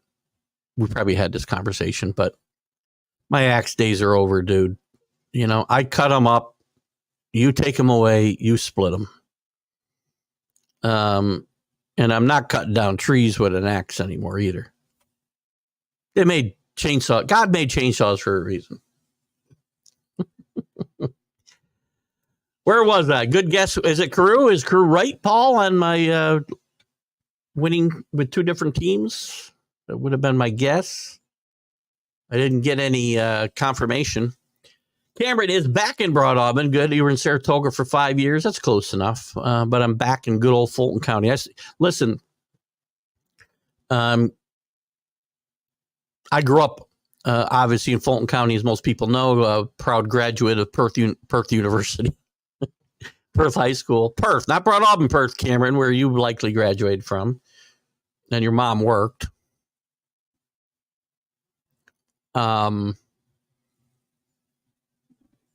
But I'm sorry, Perth High School, 1978. But I lived in Fulton County until I was I spent a little time in Montgomery County, but I spent the majority of my life until I was 50 ish in Fulton County. A little bit of time in Montgomery County. And you know what? There's a lot of good people, man, in Fulton County. I love the people in Fulton County. I said before, Cameron's dad is one of the, again, no offense to any of you other people that I know and love.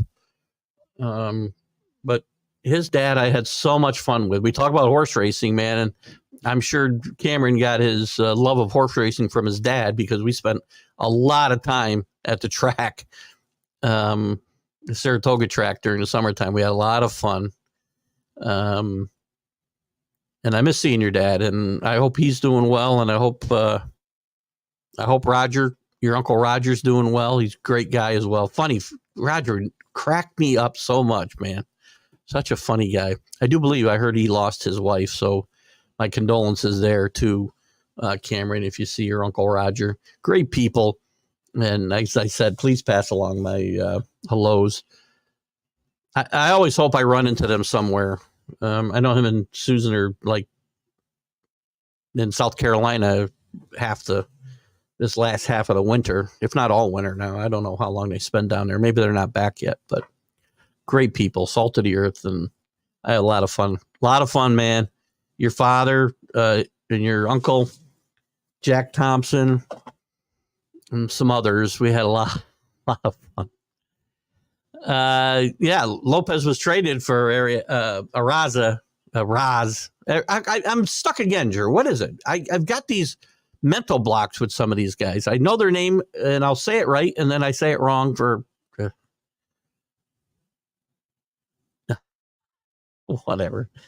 Lopez, I don't know what he's doing now, but what is Lopez doing? Let's check it out.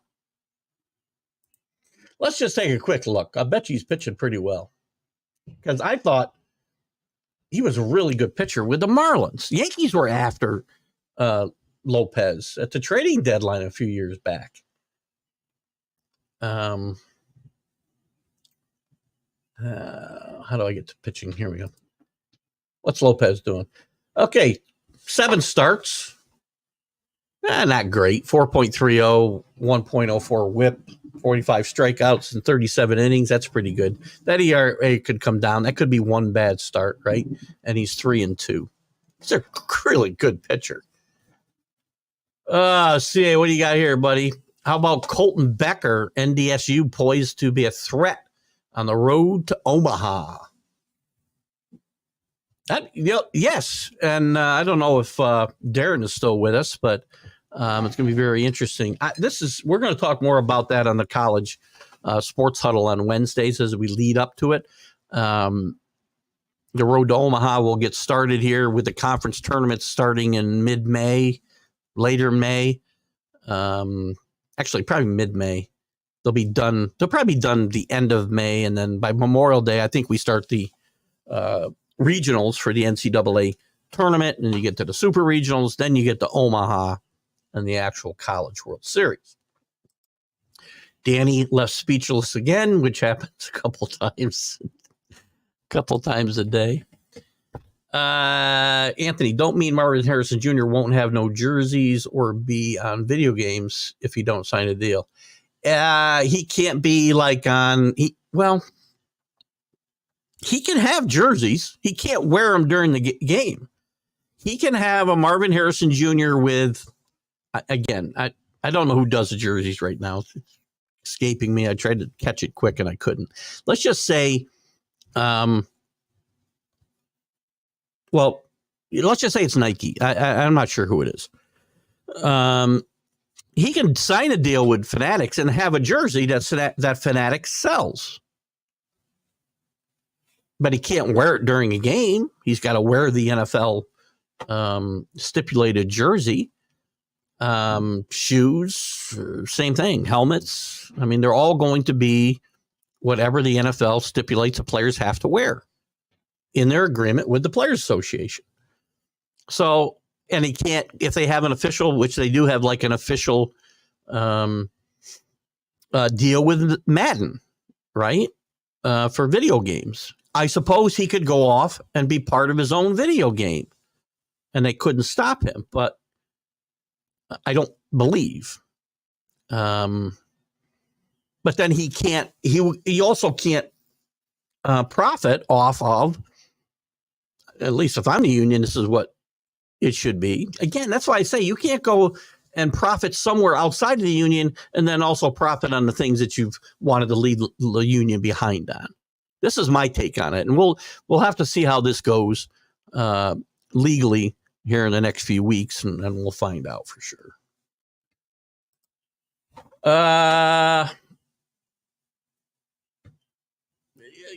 So good question. So Danny's asking about when guests, or actually you guys, viewers and participants, send stars. When do I see the rewards? I think they build up to a certain amount and then it gets deposited in my account. Which Danny, I appreciate. Danny, you've done that several times. And nobody has to do it. If you guys ever feel the need and you enjoy this show and want to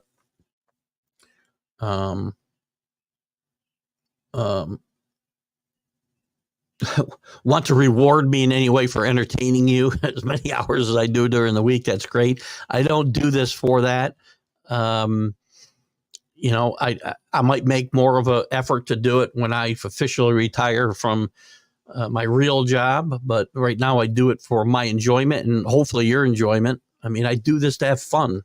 I've always said when it becomes like a job, I will stop doing it.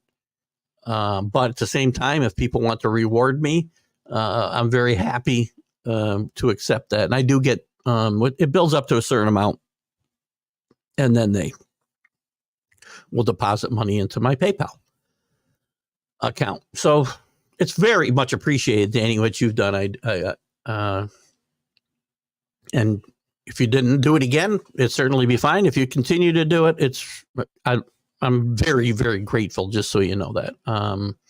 My main motivation right now is fun. I tell my wife all the time, when I stop having fun, I will stop doing this. If it becomes like a job, I will. And that's why you see, listen, some people like the shows, some people don't. I get compliments from a lot of you guys. Sometimes I've had people that don't like the show, and they've pointed it out. They think my head looks like a giant, whatever. Don't watch, man. There's about 1 million other podcasts you can go out there and watch, and you can enjoy it, and it's okay. Listen, my feelings don't get hurt by anything. I don't get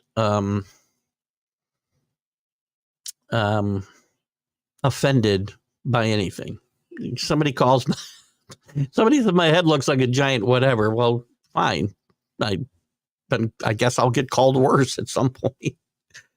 But we're here to have fun. I really I got to tell you, and I think I know I've said this a few times, the direction we've gone with the Sunday Stream of Consciousness is where I should have had it the whole time, where I just let this stream the way we have.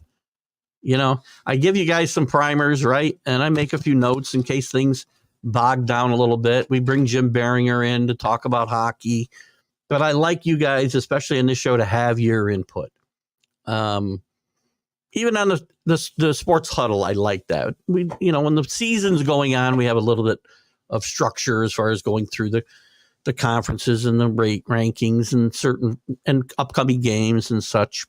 But I like my shows to be fun for me and fun for you. So, and my interviews the same way. They'll be the same way. I try to get people on that I'm going to be interested in chatting with for whatever reason. Some of you guys will not want to talk, chat with, or won't have any interest in seeing what they have to say, and that's okay. There's times where I get involved and I don't like the way it goes, but for the most part, I do. I bring them in, and a lot of the people that I have on are people that have a story to tell, and it's their story, and most of the time, I want to hear what they have to say, especially people that have gone through travails, and there's a lot of the people that I talk to have had those issues. I mean, and some of them find their way out on their own. Some of them find a way out spiritually. Some of them find a way out other ways. Some of them don't find a way out. And we've got a couple guests coming up.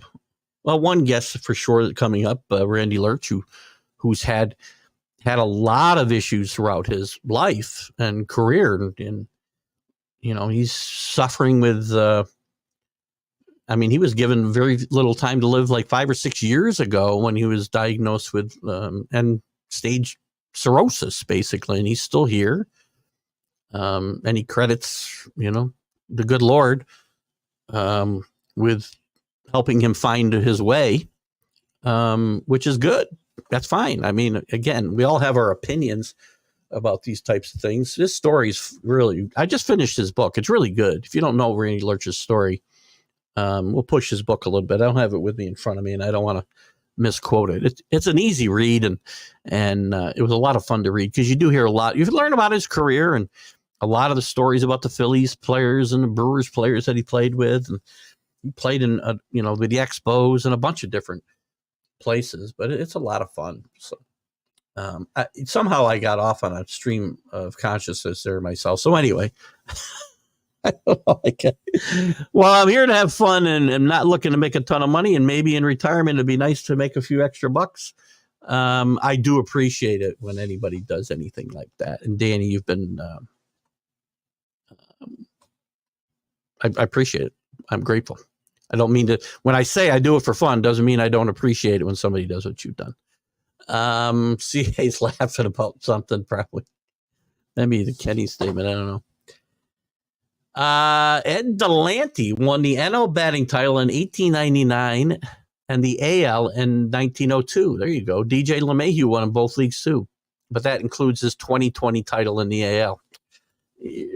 They played a season, I guess. I mean, we can put an asterisk to it or not, but I know there's a lot of people want to put an asterisk to the Dodgers. Mark Mancini certainly being one of them. The biggest anti-LA guy I know, who absolutely lives in LA. I'm not putting an asterisk on it. Everybody played 60 games that year. Everybody had the same chance to win or lose. So I'm not putting an asterisk on their championship, and I'm not putting an asterisk on DJ LeMahieu's batting title either. It is what it was. It is what it is.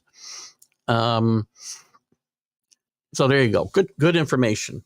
I actually know the name Ed Delante. I think Rick. I think Jack Hirsch covered him live when he was winning those batting titles. Yeah, with the emojis. Brad Marchand is now the all-time leading scorer for the Brewers in the postseason. Good call. Never thought I'd hear that name in the same breath as Cam Neely. Listen, the Brewers have certainly a great history in the National Hockey League, and some great names have come through there. Cam Neely being one of them. Bobby Orr, Phil Esposito. Brad Park went there for Esposito, one of the big hockey kind of challenge trades, I think, of all time. Brad Park for Phil Esposito back in the 80s, 70s. I'm going to say 70s. Good stuff. Cam Neely. There's some great players in Boston lore. Benny Koff, we're like all over old stuff today. Benny Koff won consecutive batting titles with two different teams, but that was in the Federal League. All right. I don't think we got to stay in Major League Baseball, right? But that's a deep dive, Drew. I don't know why I thought that was Chris for some reason. Where's my coffee? As JB said, I need my Java. 10:03. Maybe we won't get. It is Jim Biringer's birthday weekend, so we may not see him. Which I told him, don't feel any pressure. Let me see. Did he send me anything? No, nothing there. And if he does pop in, we'll get him in for a few minutes. And if we have to go long, we'll go long. Not a big deal. Visit from my little. There's Jim coming in now. Get a visit from my little granddaughter here a little while.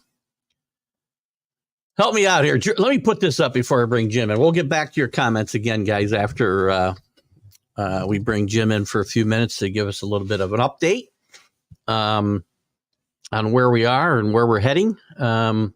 A. Reyes. Now, so I said this right like 10 times earlier, and then all of a sudden I can't say it. It's like I have a stroke, and all of a sudden I can't say the name. Reyes. Didn't I say it that way 10 times earlier, Drew? Oh, my God. I'm not yelling at you. I'm yelling at me. I don't understand me sometimes. So let's bring in Jim Biringer to give us a little update. Jim Biringer, where are you? Brought you in and kicked you out. That's kind of rude. Yeah, that was kind of rude. What the hell? It is. Jeez. Good grief. I didn't want to hear anything you had to say. Not even hello. Nope. Happy birthday, Jim, yesterday, by the way. Oh, thank you. I appreciate that. No worries. You got to celebrate your birthday with an exciting Game 7. We were talking about Game 7s all the time in the NHL Stanley Cup playoffs being exciting. The Bruins avoid a first-round collapse 2 years in a row, but Toronto's playoff travails continue. What are your final thoughts on that series, and where's Toronto going from here? Jeez. I mean, look, Boston. Jim Montgomery called out his top players, right? David Pastrnak making $11 million a season. Just got that new deal last year, right? You look at his stat line, right? You have 3 goals, 2 points, 5 points, 2 assists, 5 points through 7 games. Ice was hard to come by. Goals were hard to come by through games 5 and 7. But still, in closeout games, your top guys should show up. He wasn't non-existent. Jim Montgomery, who was coaching for his job, by the way, in Game 7. I put it out there on X Twitter. Yeah. I had a little fun with it with the wrestling lingo. Loser leaves town. Last man standing between Sheldon Keefe and Jim Montgomery. He calls out his top players, right? And some guys, they don't like that. Some guys respond. Before Game 7, he says he goes to Pasternak. He sees a smile on his face. Pasternak says, "Hey, what's up, coach?" You know what's going on. So he delivers overtime in Game 7, shows up, right? He knew it. He even said after the game, "I didn't play well." And he even said, if I was the coach, I would have criticized my play too. So good on Pasternak for knowing that he wasn't playing well, steps up when the game matters. And look, we talked about it last week on the show. Jeremy Swayman, the Boston Bruins' #1 goaltender, there's no rotation. This guy continues to dominate in between the pipes. He plays well. Look, Boston, you knew something had to change, right? Either Toronto was flipping the script or Boston was 2 years in a row, first time in sports history, a team up 3-1, going to blow it twice. And the same pattern, right? You look at it, same pattern. 2013, Boston, Toronto, Boston, Toronto, Toronto. 2018, same pattern. And now same pattern in 2024. Look, and also in 2019 as well, the same thing went down, right? And also, you say two out of those previous 3 meetings. Now we have 4, but we'll see what the result is. But 2 of the previous 3 meetings, Boston and Toronto go to Game 7. Boston wins. Boston ends up going to Stanley Cup final. I'm not saying it's going to happen. I'm not predicting Bruins to go Stanley Cup final here, but everybody in New York seems to believe in superstitions and patterns and, the Knicks are in the second round, Rangers are there, 94. So if you want to believe in that stuff, great. You could say the same thing right now with Boston, Toronto. But I thought, look, for Toronto, Sheldon Keefe after the game kind of was talking like a guy who knows he's done in Toronto. He took some time to answer a question about the core and about how these guys need to learn how to win and not learn how to win, but they're right there and this, that. No one wants to hear you're right there anymore. You've lost 7 straight win or go home games, 6 of them being in Game 7, one of which was a Game 5 in the bubble. Okay? This team does not show up. Look, William Nylander's a playoff performer. Austin Matthews gutted it out with what he was dealing with. But the effort the Leafs showed in Games 5 through 7 were not there in Games 1 through 4, especially Games 3 and 4 on home ice, and especially Game 4 where they just went home. After Boston made it 3-0, they went home. So if you think about the effort in the final 3 games of the series, where they won 2 of them and probably could have won Game 7, you say to yourself, okay, where's that effort in maybe Games 3 and 4? Maybe it's a different series. But again, Boston, the Leafs just can't beat this team. It's all in Toronto's head right now. It really is. Because you can't have a lapse in judgment and a lapse in your game knowing when 88's on the ice, it was a set dump in play, and 4 guys are puck watching. You can't do that.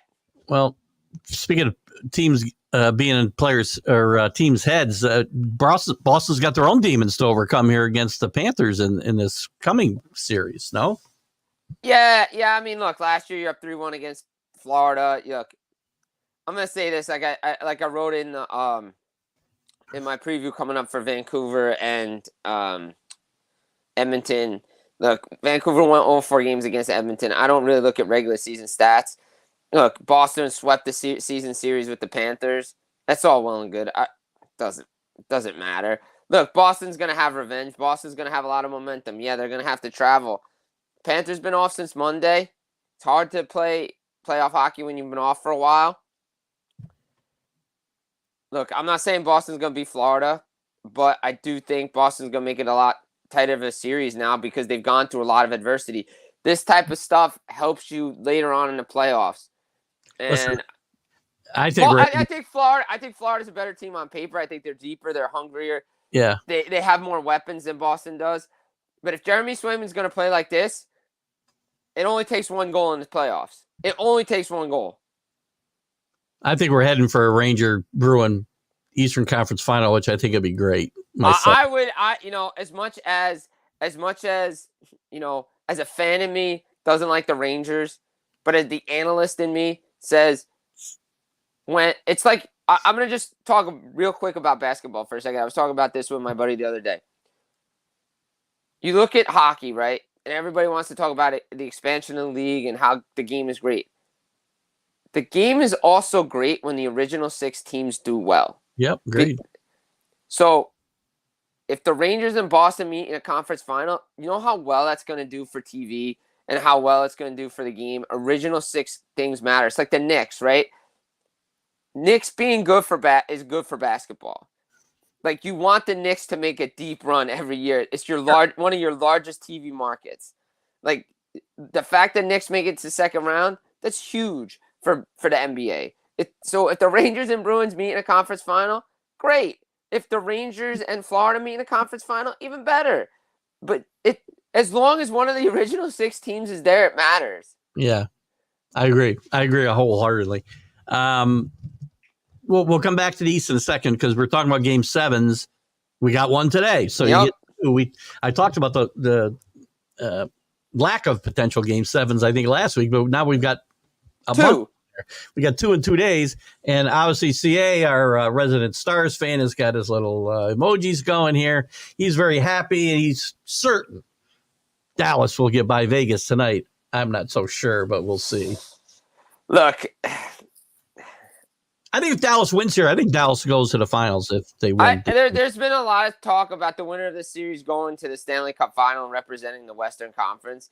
I could see it. Look, Dallas and Vegas are playing a different type of hockey. If you've been watching the Stanley Cup playoffs, these guys are playing a different style of playoff hockey than anybody else in any other series. The hitting, the goaltending, the chances, like, this is good hockey. Vegas had a win. They did.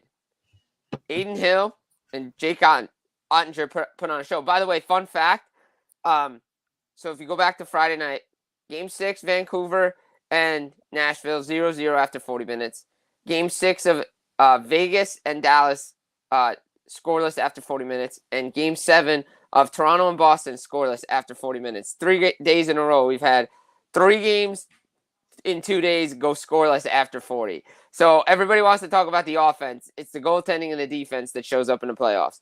But regardless, Vegas, they played a different game. They came out hard. They came out hungry. They made the goaltending switch in Game 5. Look, was it Aiden Hill's fault that they lost? No. Power play, penalty kill let Vegas down. When you have your big guns like Pietrangelo and Theodore in the penalty box, look, everybody talks about Vegas' D being big and everything, but when those guys are not in the penalty box, they're not that big of a defense, so Dallas exposed them. Ottinger's been playing well. Aiden Hill is the reason why Vegas won a cup last year. I never count out the Stanley Cup champions until they lose. Dallas is playing well. First goal is going to matter in Game 7. The team that scores the first goal usually wins the game, outside of Toronto, because it's Toronto. I hate to say that, but it is. But look, I think I'm gonna go Vegas here. I just have something. I don't want to be the bearer of bad news, and I hope I'm wrong for fans in Dallas. But something tells me Vegas is gonna show up like they always do in when it matters. He thinks more exciting hockey this season already than last season. I mean, I don't know what he's talking about. Playoffs for Dallas. I don't know where he's going with that. He might be, because he might be focused on just here. I think the way he wrote it, I would take it in general. He meant this first round has been more exciting. I mean, I wouldn't know. I don't think so. I think last year's first round was a lot better than this year's first round, to be honest. By the way, speaking of things outside the box a little bit, Chris brings up your birthday. You share a birthday with Matthew Barnaby, which I do. Yep, I do. Yep. That's cool. Yep. Let's stay out west for a second. A disappointing end to a pretty good season for the Winnipeg Jets. Changes in store up there. What's going to happen in Winnipeg? Yeah, I mean, look, everybody wants to focus in on the goaltending, and rightfully so. Connor Hellebuck even said the other day during Jets meeting clean out that he needed to play better. He put a lot of pressure on himself. He needs to play more of a little bit of a team game. Not to say he doesn't, but I think he shoulders a lot of it, the responsibility of how this team does.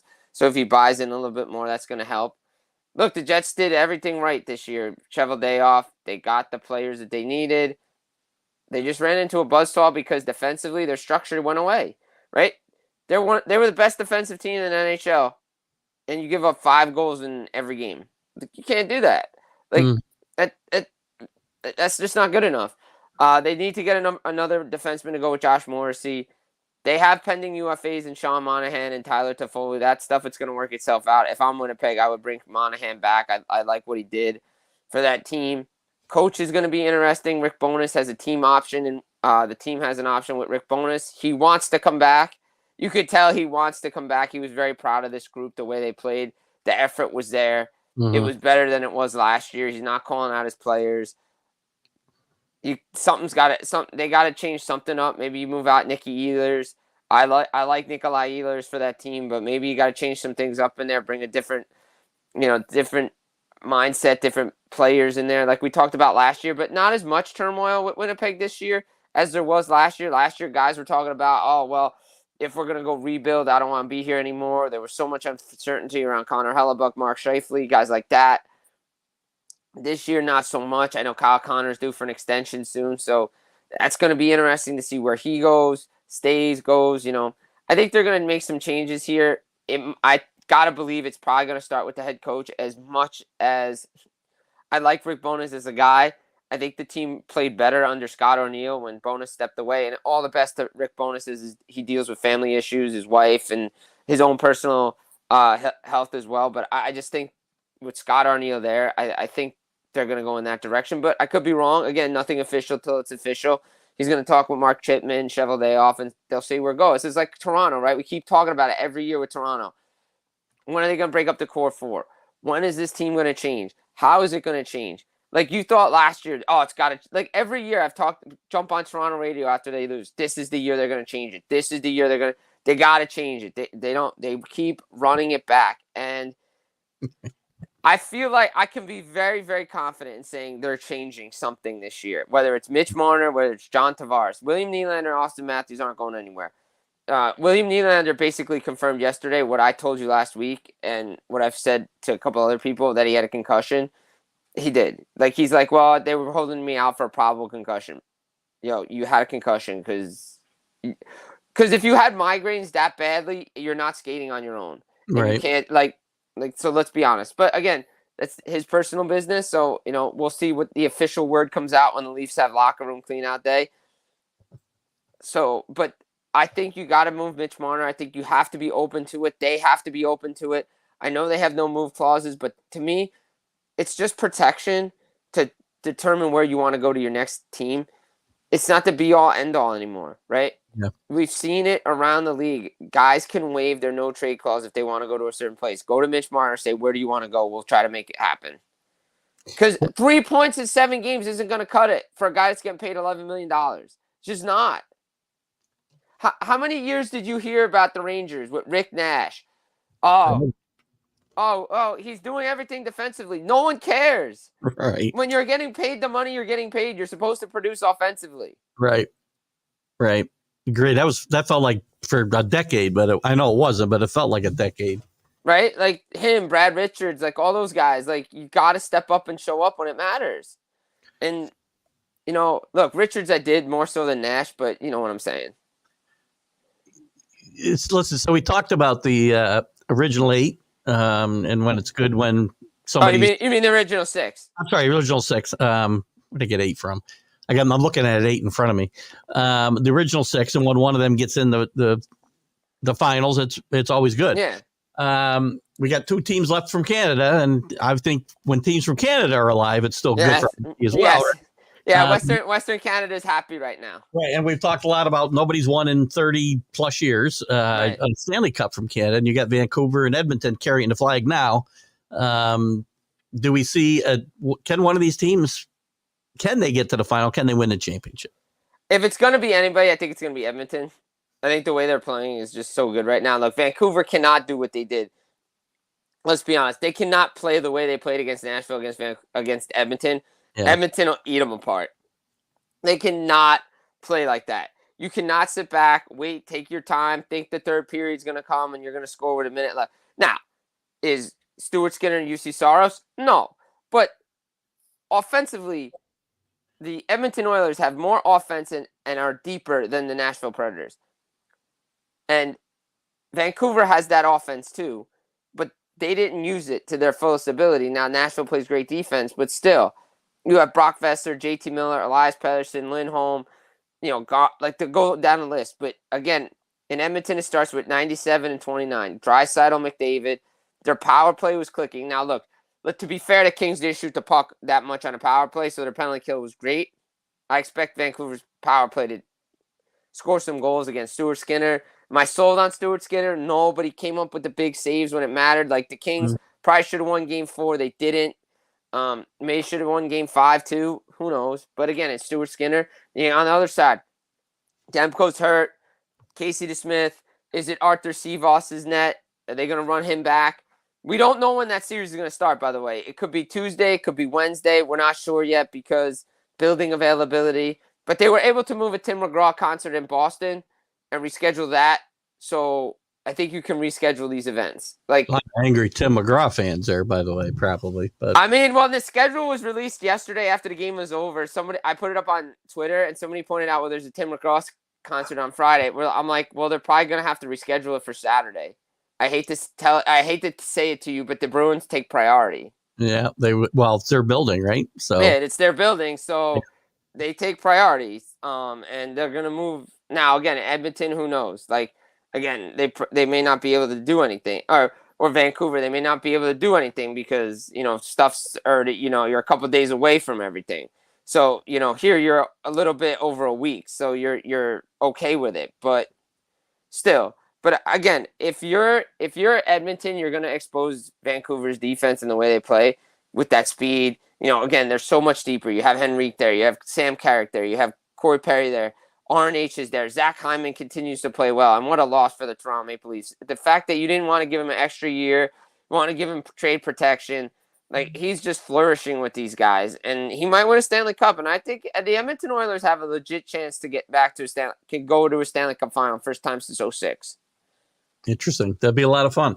I'd love to see Rangers Edmonton final. I'd have a lot of fun with that. I think a lot of people would. Yeah. So we're into the conference semis and we're excited. We're really starting to ramp up the Stanley Cup. Now, what else is going around the league we should know about before we? Let's tee it up. I mean, we didn't even talk about today's game. First game of Rangers Carolina this afternoon. Game 1 of the second round series begins today. That should be a fun series between Carolina and the Rangers. First time since 2020 that Carolina does not have home ice advantage in the playoffs. So this should be a good series. I think, look, Anderson's not Shesterkin, but Shesterkin's not, and the Rangers are not the Islanders' defense. So if you think that the Carolina Hurricanes are going to score 2 goals in 9 seconds like they did against the Islanders, you're dead wrong. Their offense is better. The Carolina Hurricanes are a deeper team. Now, again, I think we need to see more from Jake Getzel in Carolina because they're just not using him to his ability and his structure, or however you want to play. Mm-hmm. But Carolina is not a great matchup for the Islanders are not a great matchup for Carolina because they always hold their offense down. Like these good defensive teams do that. If things get wide open here, Carolina can expose the Rangers because especially if the Carolina Hurricanes get a lead, you can see how they just suck in the neutral zone. Not play a neutral zone trap, but they can take your long passing away and everything like that.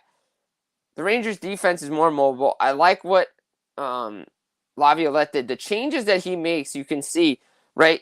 You go back in the Washington series, Trouba's getting exposed on the second line. What does he do? He moves Schneider up with Keandre Miller. That gives you, now everybody's set. You got 2 veterans together on your bottom pair. You got Lindgren and Fox. Like, they're set there. The Panarin, everything runs through Panarin, the power play. But again, Rangers got to be able to score 5-on-5 here. I don't think they're going to be able to rely on their special teams like they did against the Washington Capitals. Carolina has a better penalty kill. Power play was clicking. It was high. But again, how often are you going to rely on power play goals? And Freddie Anderson has shown he can play when it matters, right? He did it last year against Florida, even though it was a sweep. He played really well. Did it against the Islanders here. So, again, if Shesterkin's in the zone, it's going to be tough for Carolina. But I expect this series to go to distance. I would think so. I had 6 or 7 games easily. Yeah. I don't see like somebody's like, oh, the Rangers should win it easily. I'm like, No, Did you not watch Carolina this year? I mean, every no. game was so close between these teams. I think all these semifinal games are going to be 6 and 7 game series. I really They do. should. They really should. I mean, the only one I could see going 5 would be like Edmonton, Vancouver. If Yeah. Edmonton just decides to Yeah. yeah. Yeah. I agree. Great time. It's a great time to be a hockey fan, as we know. Is there anything else outside of the Stanley Cup we haven't talked about that is going on? I mean, like coaching changes. Like we'll see what goes on in Seattle. New Jersey wants to see what they're doing with their coach. Obviously, the Dave Hackstall thing was a little weird, but if you look at it, kind of makes sense because Rob Brindamore still doesn't have a contract, but I think he's going to probably stay. I think Mike Sullivan ends up staying in Pittsburgh. Cooper's going to be in Tampa. I think the big thing down in Tampa is going to be what Steven Stamkos does and what they do with him. Like, what's the extension look like? Does he take a hometown discount? Can they get it done? Hedman's due for a new deal. Like, a lot of guys are new for new deals. Minnesota's going to be a team to watch, too, because, they have the 3 goalies there. Wallstadt's, Jesper Wallstadt's coming up. They're he's a good prospect for them. Fleury was re-signed for his final year. And by the way, if you have a chance, wherever Marc-Andre Fleury is, I'd like to see him once. Go see him one more time next season because my goal is to when I'm going to be looking at the schedule, Minnesota goes up to Montreal. I want to go see Fleury one more time in the Bell Center because that when I saw him play there when he was the Canadians played the Golden Knights when Fleury was part of the Golden Knights. They love him up there. The reception he got this year after the game, come out, it was first star. He got the lap and everything. It was great. Everybody thought it was going to be his last game in Montreal. He'll get one more send-off there. Obviously, the game in Pittsburgh is going to matter. His last game in Pittsburgh when he comes back. That's going to be huge for him. But go see Marc-Andre Fleury one more time. That's going to be interesting. Do they move Gustafsson? Like, trade chips? Like, what does Nashville do? Do they move on Saros, the goalie market, the coaching carousel, things like that? I think that those are things you have to keep an eye on. Like, what does Toronto end up doing? I think Toronto, obviously, everybody loves what Toronto watches. No, by the way, I forgot to mention, before Game 2 of Rangers and Carolina on Tuesday, the NHL Draft Lottery will find out who drafts number 1 at the draft this year. Oh, interesting. We were looking at it yesterday. We were having some fun. I had some buddies over yesterday for my birthday, and we were talking. We're like, and one of them is a Canadians fan. Oh, do you think Canadians have a shot to get the number 1 overall pick? And I threw this out there. Look, I don't think there's conspiracy theories. The balls fall the way the balls fall. But you do have to wonder when guys like Macklin Celebrini and prospects like that are available. You wonder when things land the way they do, i.e. say Montreal wins or Chicago wins the draft lottery, there's a reason why you want those prospects to be in those types of markets. For sure. It's like any sport. You want your high-profile teams to have those prospects. Well, we've had these rumors for years. I mean, you go all the way back to the Knicks and Patrick Ewing in the folded corner of the envelope when they were. Yeah. Remember, used to pull the envelopes out of the. Yeah. So interesting. I mean, it'll be interesting. Look, would Celebrini be great in Montreal? Yes. Would Celebrini be great in Chicago? Yes. Do the teams out those other teams that were really bad deserve a player like that? Yes, they do. It would help their team tremendously. I'm just saying, if in the league inside, there's a little part that says, "Oh, I hope so and so wins," because it does wonders. Agreed. Jim, thanks for your insight as always. And we're really getting into the meat of this now. So we'll catch up. Yeah, Stanley Cup playoffs. We're rolling Game 7. Also, I want to give a shout out to anybody here. I hope this is okay on the platform. Absolutely. Use I'm partnered with Betalytics.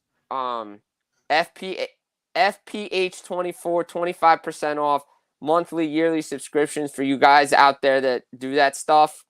Guys are leading in gaming edges. Since I've been partnered with them, we've been hitting our shot totals, our point totals. Cool. So if you want to sign up, get the edge, learn what's going on, check it out. So I just want to give a shout out to those guys. Send me a link. We'll post it on the page. So absolutely. I will send you up, set it up. I will post it up. Guys, if you want to sign up, please do. these guys know what they're doing. The numbers don't lie. So we'll send you some stuff. Good stuff. Jim, thank you. Enjoy the rest of your birthday weekend. I will. And also don't forget to check out the latest Full Press Hockey podcast. This came out yesterday. My bad. Check out Jim's stuff on fullpresshockey.com and LTS and wherever else. Wherever I am, I'll send you the links for everything. Post them up. You guys know what to do. Again, everybody, thanks for the shout out for the birthday wishes. And we rock and roll here on a weekend. And, I always come on, talk some hockey with you guys. We like it. We love it.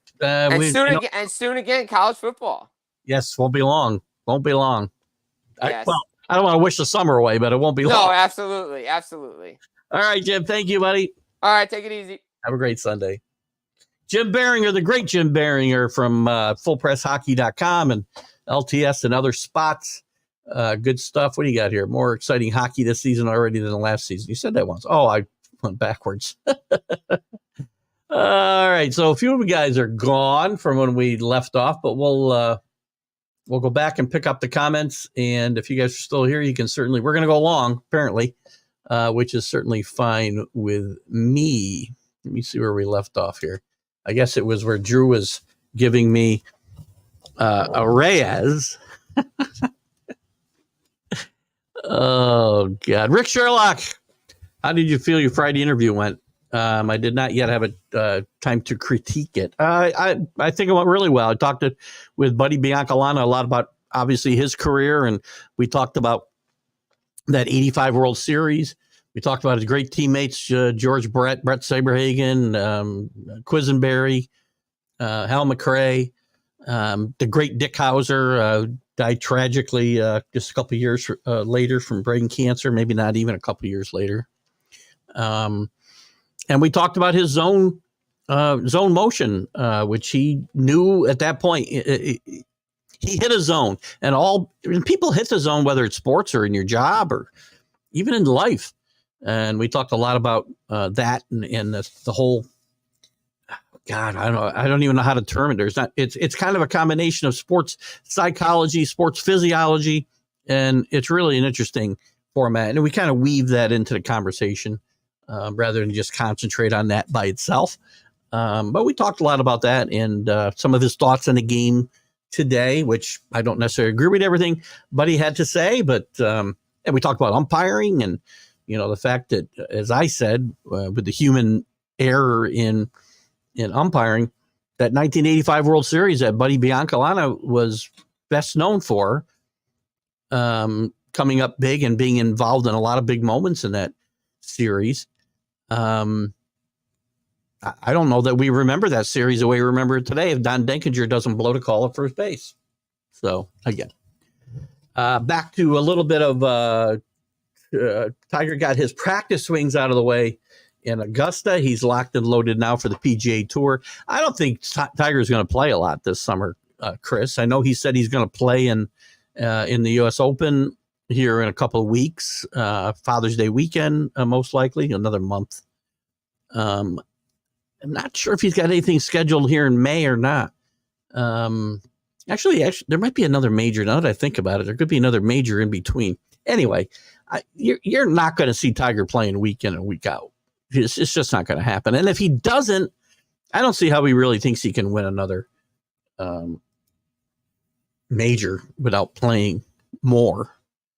But again, you know what? Whenever he plays, the networks are going to key on Tiger. It doesn't matter if he doesn't play. If he didn't play for 10 years and came back and played.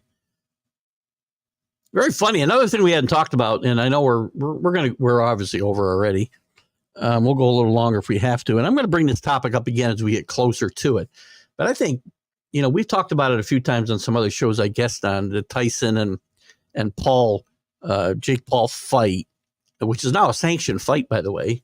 Although the round, only 8 rounds, 2-minute rounds. First of all, I don't know how the state of Texas sanctions a 57, soon to be 58-year-old man to box in a sanctioned fight. Everybody I talk to, including Jack Hirsch, who knows a whole lot more about boxing than I do, think Tyson will win this fight for fun. 57 years old, guys. I just don't see it happening. And unless Jake Paul is a total bum, I don't see it happening. Danny, California has 2 great tracks in Santa Anita. Obviously, they have some great races, Santa Anita Derby being one. And Del Mar is a beautiful racetrack for sure. Your son and I have attended 27 tracks across the country, I'm assuming. None more entertaining. Saratoga is great, man. I hope if you get up this way this summer for some reason or next summer, whatever, let me know and we'll do some stuff. Saratoga is interesting because they open up those gates in the morning and you see people just rushing to get their picnic table or whatever it might be. It's a great place to go up and have breakfast early in the morning in the clubhouse and watch the horses train. Always a very entertaining. It's a great time. And also, Danny, they if you're not aware of this, the Belmont, the third leg of the Triple Crown, will be raced at Saratoga this year and next year. So aside from the track opening up for its normal run from mid-July, whatever, through Labor Day, it will also be open for 3 or 4 days in June, capping off with the Belmont Stakes the next 2 years while they redo Belmont Park. So Danny says the best atmosphere by far. Not prestigious as a Derby, but atmosphere is unmatched. I agree 100%. Some of your speechless. Oh, that's good to know. So from now on, when Danny's speechless, I'm going to go cha-ching because he's dropping keys some stars. Which, if you're still with us, Kenny, I'm sorry, still with us, Danny. Sorry about that. I had a little too much coffee, I guess. Again, Danny, I will reiterate what I said earlier. I really appreciate that very much. And Dave Guyette, I appreciate your thoughts here. I'm glad you enjoy the show. I enjoy the fact that you come on and participate in the show and the Major League Baseball update. Even Wednesdays, you're there a lot of times for the college football huddle. And, you're focused on your teams, and sometimes we agree and sometimes we disagree. So glad to have you with us for sure. And we have a lot of fun. So thank you very much for that. That was a happy birthday, which I think we got out to Jim. I know I'll have a chance when I beat the Heat out of Texas for the Rockies. We probably should have talked after email contact, but cruises and you're sharing about business retirement. I'm not sure. I know I'll have a chance to beat the Heat out of Texas for business. We probably should have talked through email contact, but cruises and you're sharing about business and retirement. Not sure where we're going there. And we got all these in. So maybe we're getting ready to wrap up here today. Not sure. Let's see if we got what we got after. Drew's here. Rick's birthday is tomorrow. Very good. Thanks for catching that, Drew. I don't look ahead. There's so many birthdays. We will wish Rick Sherlock a very happy birthday tomorrow, Monday, May 6th. Hope Rick has a good one after he's kicked my ass in fantasy baseball. Oh my God. Anyway, I guess we've talked ourselves out today. We got caught up on a lot of stuff. Still a few topics that we can carry over into next week. I do want to get into this. I do want to talk more about the NFL situation in Atlanta. I do want to talk more about the Mike Tyson fight, which is still a little ways off. So we got a lot of time to talk about it. We're certainly going to talk more some of the college football news around. We'll get some more detail on the Marvin Harrison situation that Anthony brought up and see what he can and can't do. There's going to be lots to talk about as baseball catches up. Drew, you have a great week as well, and we're going to wrap it up, guys. Been a great Sunday morning again. It's my favorite morning of the week because I get to spend it with you guys, and it's a lot of fun. Sorry. Again, watch the Buddy Bianca Lon interview. We had a lot of fun with that. We'll replay it a few times coming up. Yeah. You guys have a great weekend. We'll see you Wednesday with the College Football Huddle, College Sports Huddle. Keith Engle for TGI Sports Talk Sunday Stream of Consciousness. Have a great Sunday.